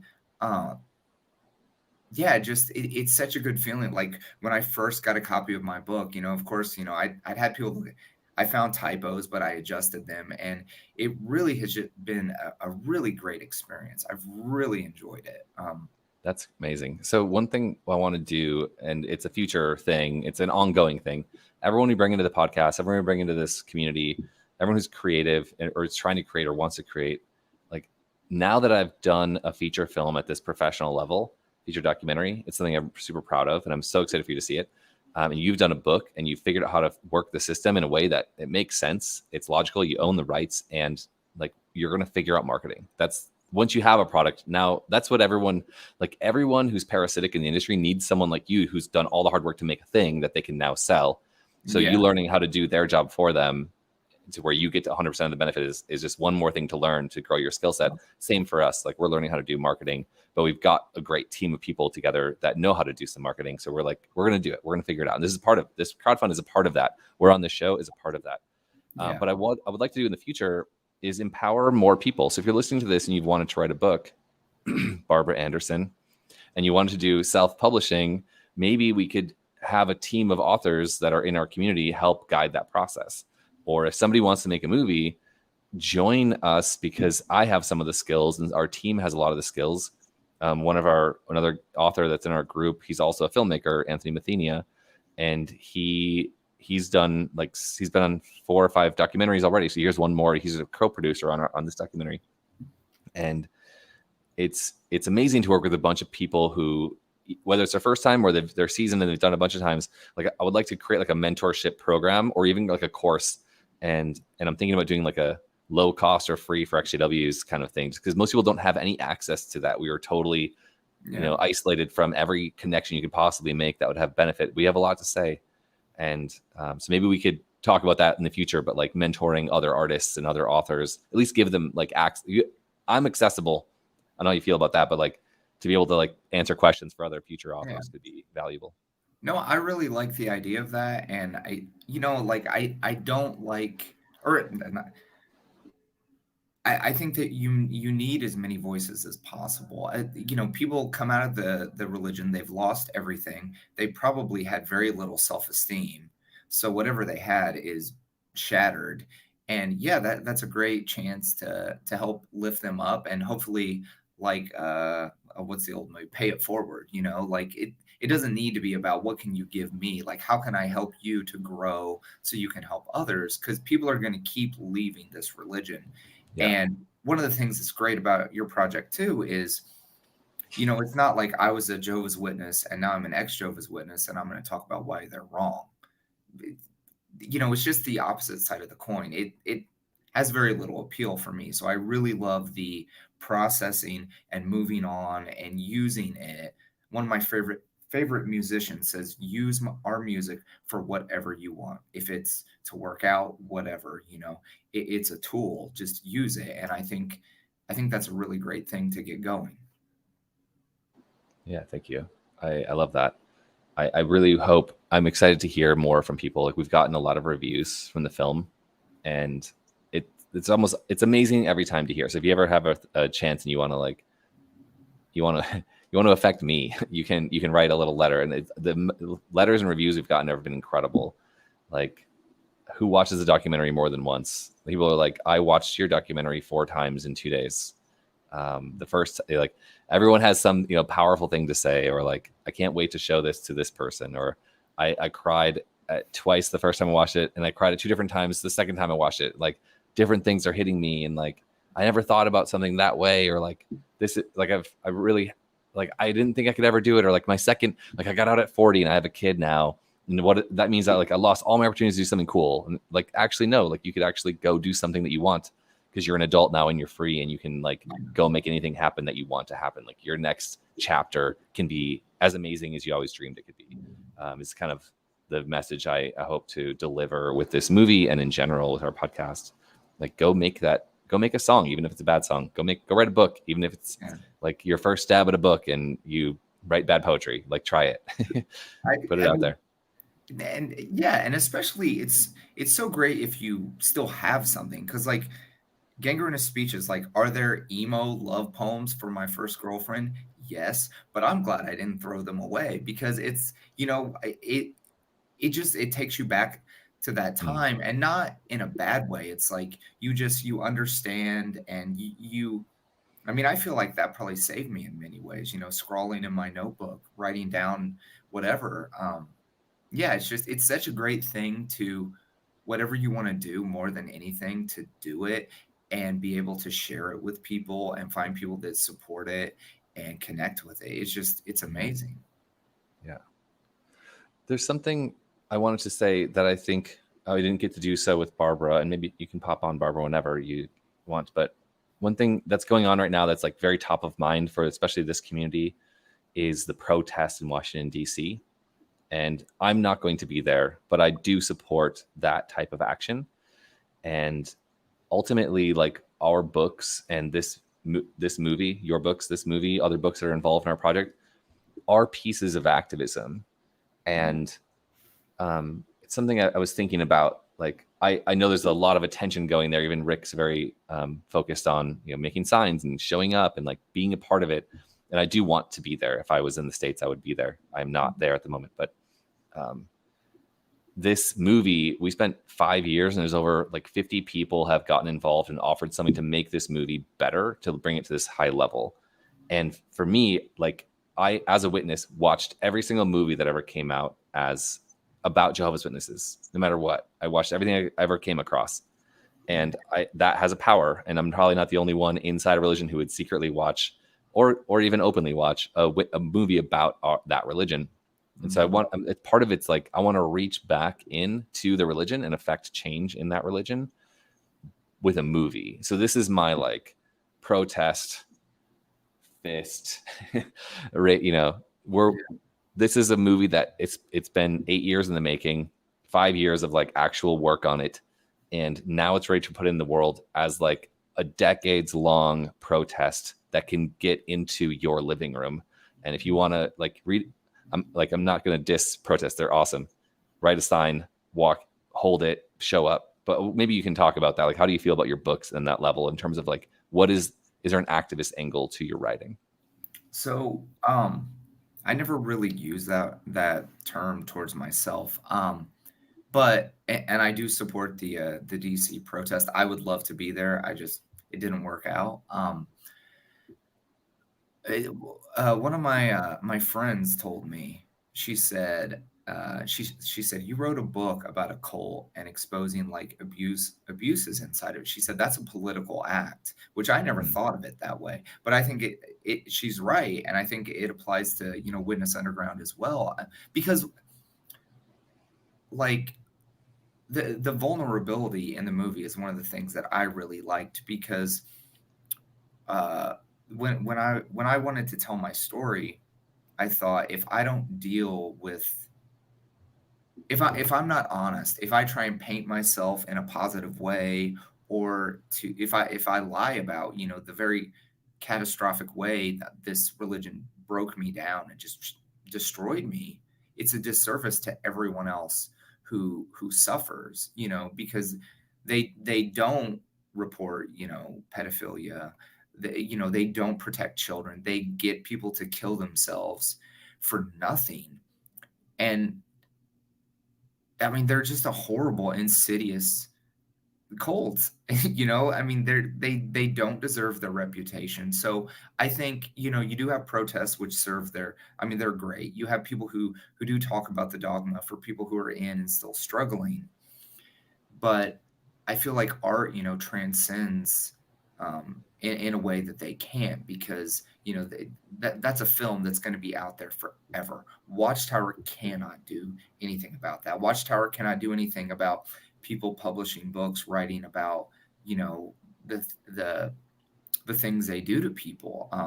So I think there's tremendous power in that, and it's not a power that it's like I want to experience it. I want to encourage others to share their story and talk and create.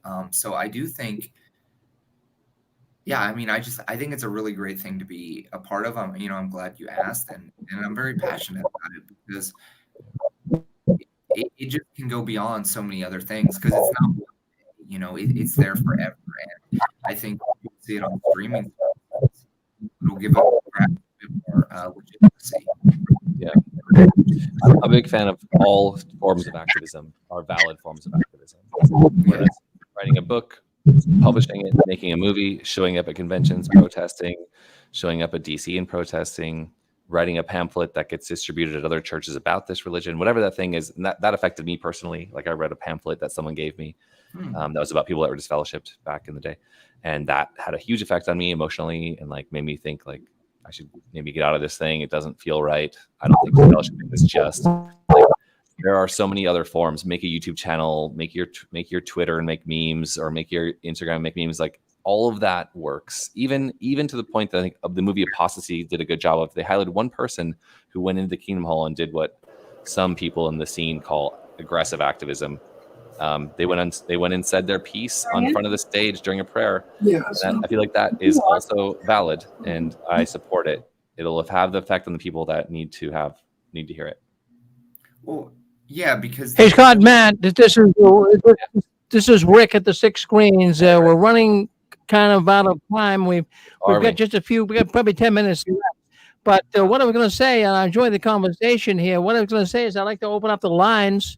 That's part of our venue here. We have people call in, ask questions. So if you don't mind, I'm going to do that now, because we have to end in about 10 minutes. Oh, I didn't know that. Let me see if I can. I had another person who is waiting to join us. I didn't realize that we were ending at 6 or ending now or soon. Is it possible to bring him on and just be a part of it? He's another author, James. Yeah. If he's on here with us, I don't see him though. That's the problem. You don't see him? Okay, let's see. No. Okay, yeah, but for sure, bring in questions. I'm happy to field questions. All right, if I do see him, come on, we'll give you a few more minutes with it, he's in Scott. But I do not see him on. I should He's probably in the go chat. to work. Well, I he's should probably- not. He's not on. Oh, you got to go, right, Micah? Yeah, I should probably go to work, or I need to get headed to work. But thank you for having me on. Okay. Yeah. It's been a pleasure. Thanks for joining. Yeah. Thank you, Scott. Matt. I'm all Mal. All right. You're Micah. oh. Okay. Who's this? Activism, am I able to make a comment or talk to Scott and Mel? Yes, go ahead.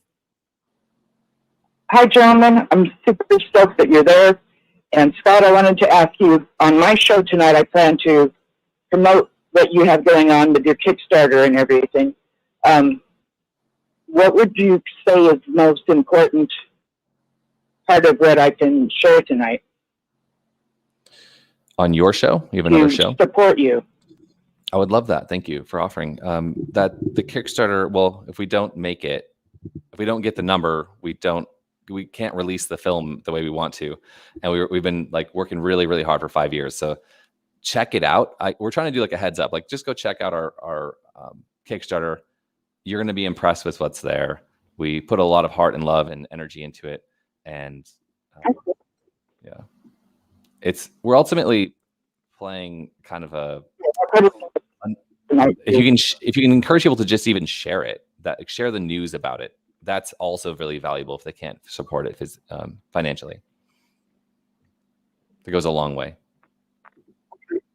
And I'm glad you're really asking for that, because people do get blessed from giving, and those that can will. I've watched you for the last 5 years as well, and now I loved Apostasy. Loved it, loved it, loved it. Shared it with my daughter, who never was part of the org. And I fortunately got to not raise her in the org. And when she saw that, she looked at me and was like, wow, Mom. I think one of the most amazing things that you captured in the movie Apostasy is during those silent moments where you could just feel the tension. The tension of things not said was so amazing. So amazing. Thank you. The director of that movie is Daniel Cocotaljo. I don't know how to pronounce his last name properly, but he's British director. I didn't actually work on that film. That's a great film, though. It's one of the best ones out in the world. And it won like Best Picture in Britain like 2 years ago, or five years ago it was. But yeah, it's a great movie. Absolutely support them. James Zimmerman is there. Yeah, so everyone, this is James Zimmerman. He wrote a book, and he did a lot of the videos that are in our movie. I'm sorry that we didn't have time. I didn't understand the time slot of this program properly. I'm sorry about that. Nope, that's fine. What's the name of your book? Deliverance at Hand, The Redemption of a Devout Jehovah's Witness. Very, very good title. You need redeeming? No, I don't think so. That's part of the point of the book. Yes, of course. Tell us a little bit about yourself. I grew up in the Twin Cities of Minnesota, where that music scene was that Scott mentioned, where he filmed most of Witness Underground. I was a third-generation Witness. In fact, my parents and grandparents were all from Long Island. Yeah. So maybe they knew you back when they were younger. Yeah. When I was baptized at a young age, I was interviewed on the assembly a lot. I was a regular pioneer, ministerial servant. I worked temporarily at the world headquarters, and finally left when I was around 30 years old, shortly after my oldest child was born. And just trying to make sense of it after that. What Scott said earlier about how is such a thing allowed in the community to have such creative outlets. My parents would joke that they liked that I went over to other people's homes and filmed music videos, because then they had footage of what I was doing, so they could kind of keep tabs on me. So in that way, they approved of it, And I do remember some people having a negative view of it, but when so many of the people involved in making movies and videos and writing prose and poetry, when so many of them were also, like me, ministerial servants and regular pioneers, I mean, how bad could it be? I mean, is it bad association for me to go over to someone's house while he plays guitar? It was a mixed bag. Yeah, it was definitely. Yeah. So yeah. But I know. I remember. I think I remember your parents. I remember your last name. Zimmerman. The Zimmermans, yeah. Yeah. Mm-hmm. Okay. So are they still around? I mean, are you shunned? Yeah. Oh, yeah. My parents are divorced. They're still alive, if that's what you mean by around. But I don't have much to do with them. They live in. I'm still in Minnesota. They both live in 2 different states, and we barely ever talk. And I have several uncles and aunts, cousins, and even my grandfather, who is also still alive. I haven't spoken with him in about 15 years. Oh, I see. Yeah. It's too bad. They're missing out. Yeah, I agree. I do. There are a couple family members who self-identify as a witness, I believe, to save face so that they can still be with their friends and family, but they will still be in contact with me. So I kind of keep that secret to protect them. But I even had a chance recently to get together with one of them, and we had a great day together, just me and them, and just kind of kept it secret, you know. They didn't bring up anything about the religion, which was fine. We just talked about some things from when we were younger, and had a great time sightseeing in a different city. Are you musical? No, that's the weird thing that I'm in this documentary. I'm not. My creative outlet was more the written word and videography. So a lot of the footage that's in the video was shot by me or was shot with my camera while I was directing other people to do it, and edited together. So your creativity lies in another direction, doesn't it? I mean, yeah. Also as a producer or shooting the camera. Yeah, but I think that was part of like what Scott was showing, is that community made it okay to be eccentric and creative, and to be a witness for as long as we felt we could do it, but also still show our true selves. It was kind of a protective environment. And when I grew up and switched to a different congregation, I realized that we had a special thing there south of the Twin Cities. You know, not every congregation was quite as forgiving about it. So it was quite a shock to the system. Mm-hmm. So how can we get your book? It's available on barnesandnoble.com and amazon.com. It was originally published through Free Thought House, so you could get it from their website. And also, if you donate to Witness Underground's Kickstarter, I'm not sure what level, but at some level you do get a copy of the book, and I'll be happy to sign it before sending them out. Well, I'd like that. Remember that, Scott. I want his book. All right, we'll get you a book. Because I said, you don't need to send me. I don't have a lot of time to do a lot of watching all this kind of thing. And but I want the book. I take it back. Okay. All right, we'll get you a book. We'll get you one. Yes. All right. So, so you any words of wisdom to those who are coming up? And the Watchtower background, they feel, is an appendage that they can't get rid of, and the trauma. What? You know, you've been out. Both of you have been out for a long time. Help those listeners who have grandchildren or children who are having difficulty in this a new world. That for them, it's a new world. Because they have left the old one, which is all they ever knew was Jehovah's Witnesses. James, did the process of creating your book, did that help you move forward with your life? Yes, it was very cathartic. It was nice to get it all out there. It was nice to finally see it through the lens of reality and honesty. Like when I thought about some of the terrible things that had happened in my family, or some of the very frustrating things, hypocritical things that happened in the congregation, and how we try to push those down or keep them like in a dark back corner of our mind. It was wonderful to finally get that out on paper or digital on a Word document, and to express it and be able to analyze it from a more realistic view. True. We agree. You know, it is just exactly like you explained it. And we have to build back self-esteem, because, you know, the organization plants the idea that we're all really nothing. The only important thing is the organization. So we live with that. And then it doesn't fit. And then later on we leave. We have to build self-esteem. We have to, and not feel, I know when I was going to college, I felt like I got some professor complimented me in front of the class on something I wrote.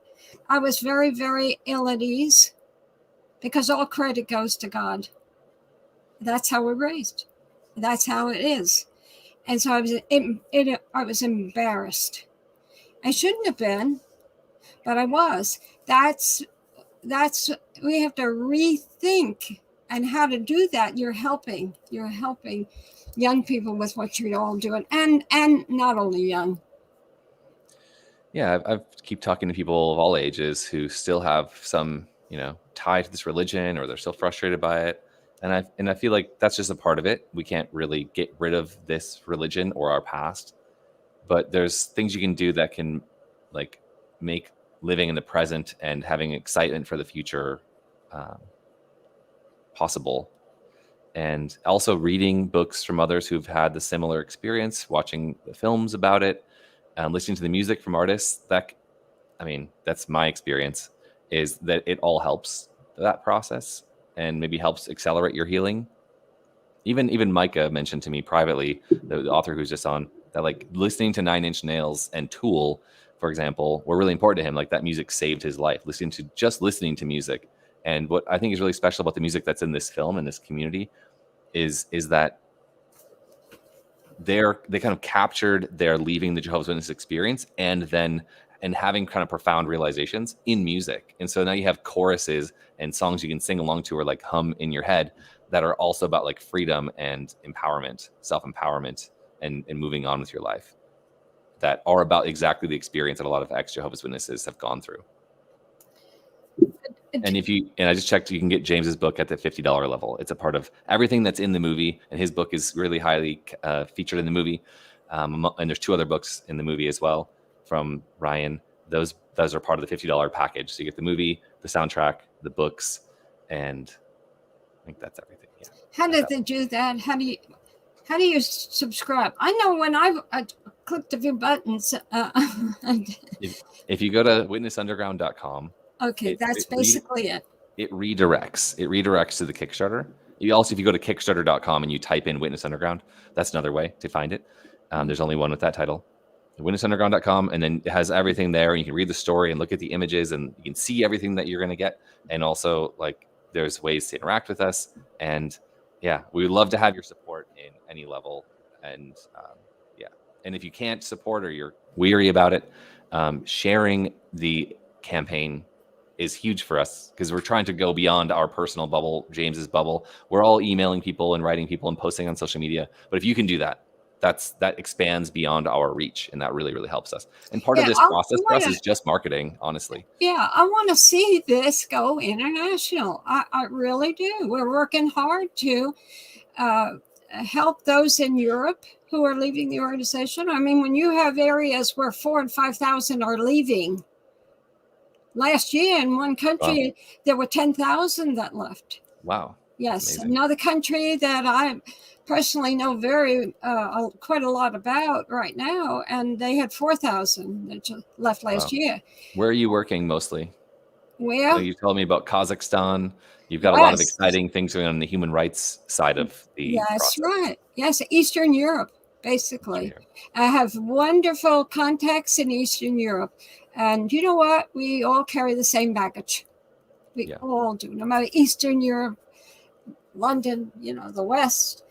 And so we can all assist one another, but yet we don't have to take over their lives. We don't have to get intimately involved with people all over although I do happen to know that one ex-JW who is an activist met a wonderful girl, so he's happy. So activism can lead to romance. Maybe we better that's our next movie, or that can be your new book, your second book. Movie, yes. And my husband is sitting right next to me right now. And he came in and he wanted to see what this was all about. But you ought to stick your head out here. We're the next best thing to going preaching with Michael Jackson. Yeah. Thanks for. Yeah, I told him about Michael Jackson, how you wouldn't go preaching. Yeah. Hi, how are you? Lean this Hi. the other way, honey. This one. This is typical. Do it this way. No, I don't want to do it that way. Nice to meet you. What's your name? Joe. Joe, nice to meet you. Hi. How y'all doing? Yeah. Doing very well. Nice to meet you. So where are you located? Which one? Either one, both of them. I'm in St. Paul, Minnesota. St. Paul, Minnesota. And I see.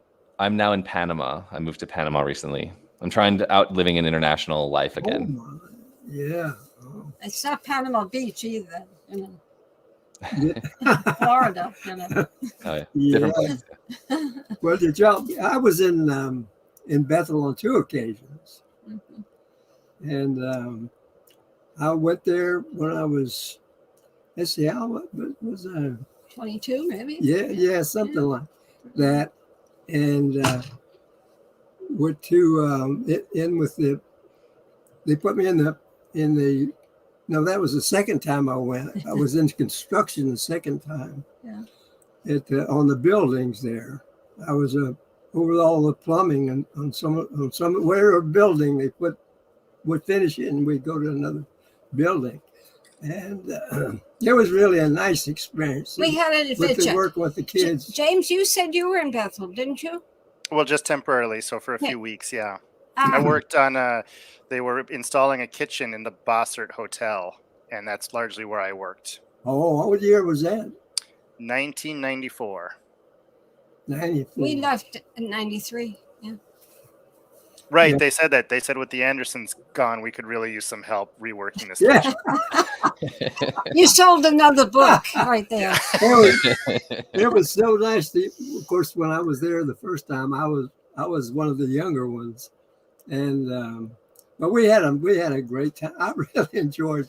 It was the being community. there and The community was nice. Let's just get together and go places up in the city and do things. The second time that I was there, we used to have temporary workers come in, and that's and what when did. they came, the one of them wanted to. We got together with him, and there were several of them that were in, and I think they were working on the Bossert, yeah. too. Mm-hmm.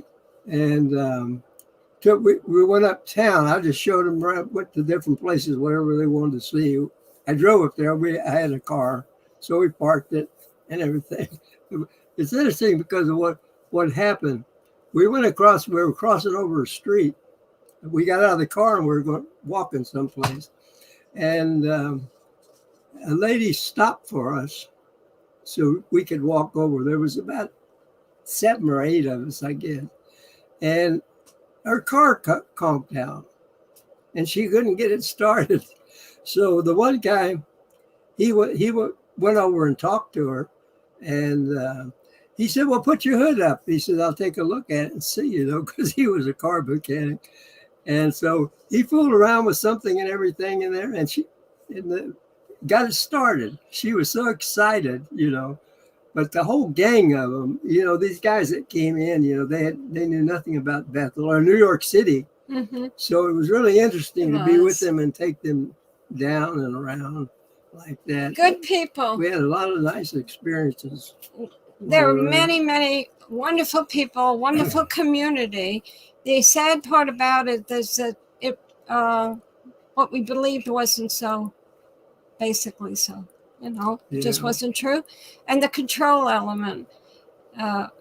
And of course, the abuse protecting pedophiles inadvertently by a certain dogma really brought the organization down. Do you think it's still bringing them down? Do you think it's still bringing them down? Of course it is. And now human rights is the issue because child abuse is a result of violation of human rights. So. I think that's an important topic that it's now becoming, it's been brought up in the news a lot. And like the big changes in Norway, for example, are human rights. And I think that's where we can talk and affect change in politics is through the human rights. And our film talks about shunning, which is one element of that. That's right. One strong element. And we didn't really make a point about human rights, but I feel like you're really hitting it strong with your activism, Barbara. And what do you think that we can do as a community to make that point stronger, the human rights? Like, what is the angle? What is the perspective that we can help people understand?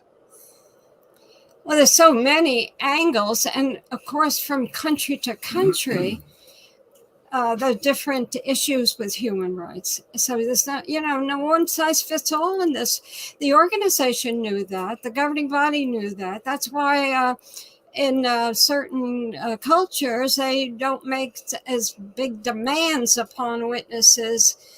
For instance, in the Spanish, they don't make as big demands upon them on birthdays or disfellowshipping for that type of thing. As they do in the English congregations. It's all different all over the world. That's what I'm finding out when I talk to those who have websites and XJWs. What can be a really detrimental to the witnesses' human rights in one country is not necessarily so in another. If Asian countries are altogether different. Just found out recently that the Asian countries, some of the Asian countries, witnesses are encouraging people, the witnesses, to go to higher education. You don't have the opposite. Totally different. Yeah. And this is not just somebody's daydream is telling me this. This is factual. And so the organization, as one man in headquarters in service department told me when I asked him about the Spanish, I said, they're not harshly dealt with if they don't shun. Like you get put out yourself if you don't shun someone disfellowshipped. And they don't make big deals over that. And I said, is that true? I heard that from Spanish people. And he said, yes, that's absolutely true. We wouldn't have a lot of Spanish people in the organization if we did it the same. It isn't always the same from place to place, even though the writers say it in the literature that it is. We're a brotherhood. We all believe exactly alike. And it should be that way. It should be that way, that different strokes for different folks, but not dogmatic, like for a doctrine and to punish. Why should you punish an individual for a religious infraction? It's not a criminal offense. Why should you punish? You shouldn't have to have that word connected with your religion.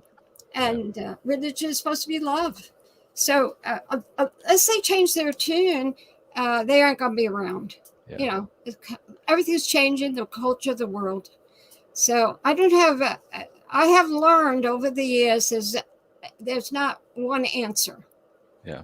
You have James, to deal with it and deal with it. You wouldn't have any, I didn't. I had no idea a few years ago how big this movement on human rights is around the world. Yeah. In the Jehovah's Witnesses, it's a big issue, human rights. And well, thanks for all your hard work on it, Barbara. I think you're doing a great job and important work. You are too in your way, and I recognize that. Yeah. Maybe to wrap this up, because Rick says he's got to close. Maybe James, could you tell us a little bit of the point that your book hits strong and why you wanted to have it as a part of the film and the campaign? Well, I wanted to point out that I didn't just leave because I wanted to indulge in sin, which is what a lot of people think, or because I had looked at apostate materials, which is also what a lot of witnesses tell themselves about people who leave. So I tried really hard in the book to point out what a sincere, devoted witness I was for many years, and that the questions that started coming up were because the witnesses were raising them with me, and that to find answers, I looked to the Watchtower Society and wrote to them. I didn't seek out any non-witness materials. And then I also tried to spend some time pointing out what's wrong with some of their doctrines, why they're unequivocally false, and how you can still come through with your dignity and humanity intact. And even if you lose all of your family and all of your friends, there's still so many more people on the other side waiting for you that you can start over with. Good point. Mm-hmm. Lots powerful. of good people out there. You just have to put your foot out and test the water. Yeah, even if only 1 out of 100 people that are non-witnesses are good people. That's still a lot more of them than there are of witnesses. So it's a much bigger world out here. Yes. Yeah.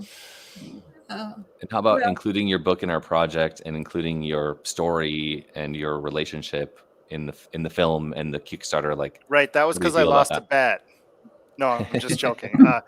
No, I wanted to do that because the encouragement for me to write more and to even go to school for my degree in writing was in large part due to the being so nurtured in the nuclear gopher scene at that time, and realizing that that was something that I could do. So it's a way to give back and say that, hey, if giving copies of my book helped to promote this film, then so be it. I feel like it's kind of a full circle, like I owe those guys for helping me stay somewhat sane and to be able to express myself in such a difficult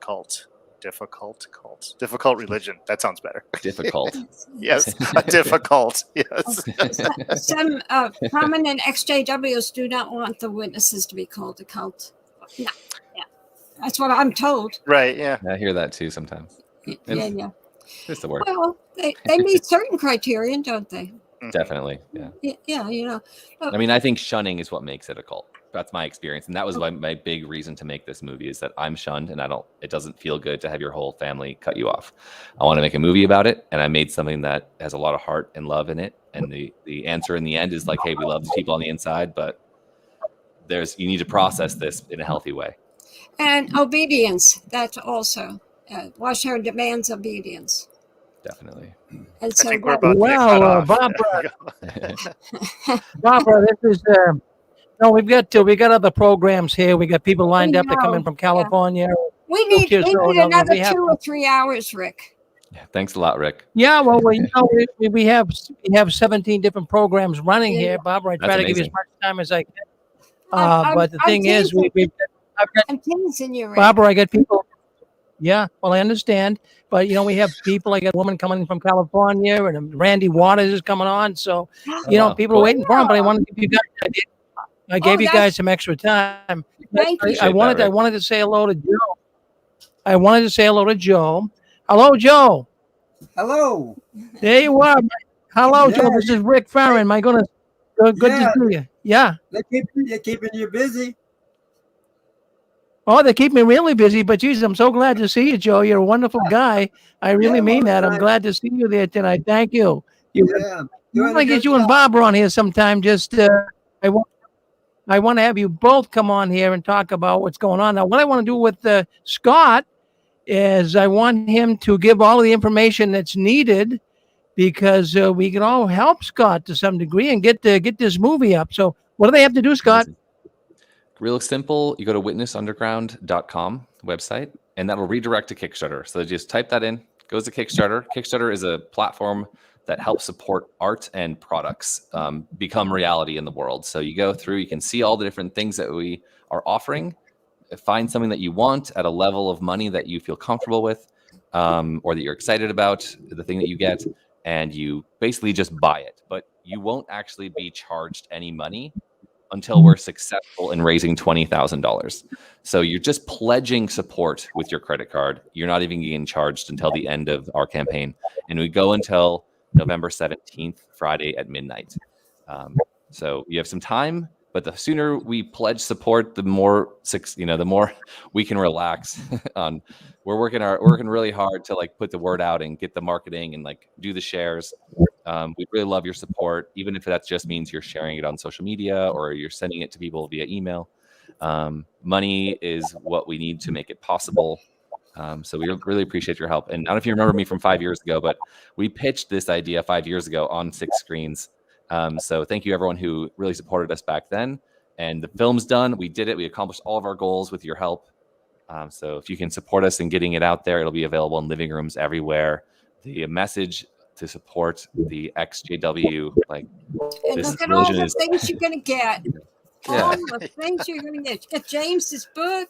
You're going to get all those other things that I can't even remember. 32 albums, Micah's book, Denise Brait's, her book, Rising from the Ashes of the Jehovah's Witnesses, one that's called I Am God from Daniel Torridon in Australia. All this stuff is available at witnessunderground.com. The movie, the extras, the soundtrack is amazing. Yep. Yeah. These two characters are just the beginning of a lineup of Rick of all sorts of characters that we're going to have in the future who are worth their weight in gold. I say, listen, I say, I'm going to throw some into the mix. You know, if all of us just give a little bit even, you know, let's help Scott. Let's get these. Listen, the more exposure, the better. I mean, the more we can learn about how evil the Watchtower is and what they've done to people, it is going to really help. So see if you can help Scott and his crew and get this movie out. I think it'll be a really good movie. It sounds really, really good. Thank you, Scott. Thank you, James. And Joe and Barbara. My goodness, what a treat to have Joe on with us. So don't you guys, we've got JW World News. JW World News coming up next. So thank you guys. Appreciate the effort you put into the program and keep waving that flag of victory. Thank you. Bye, guys. And end right there. Bye. Thank you, Scott. Thank you, James. Thank you both.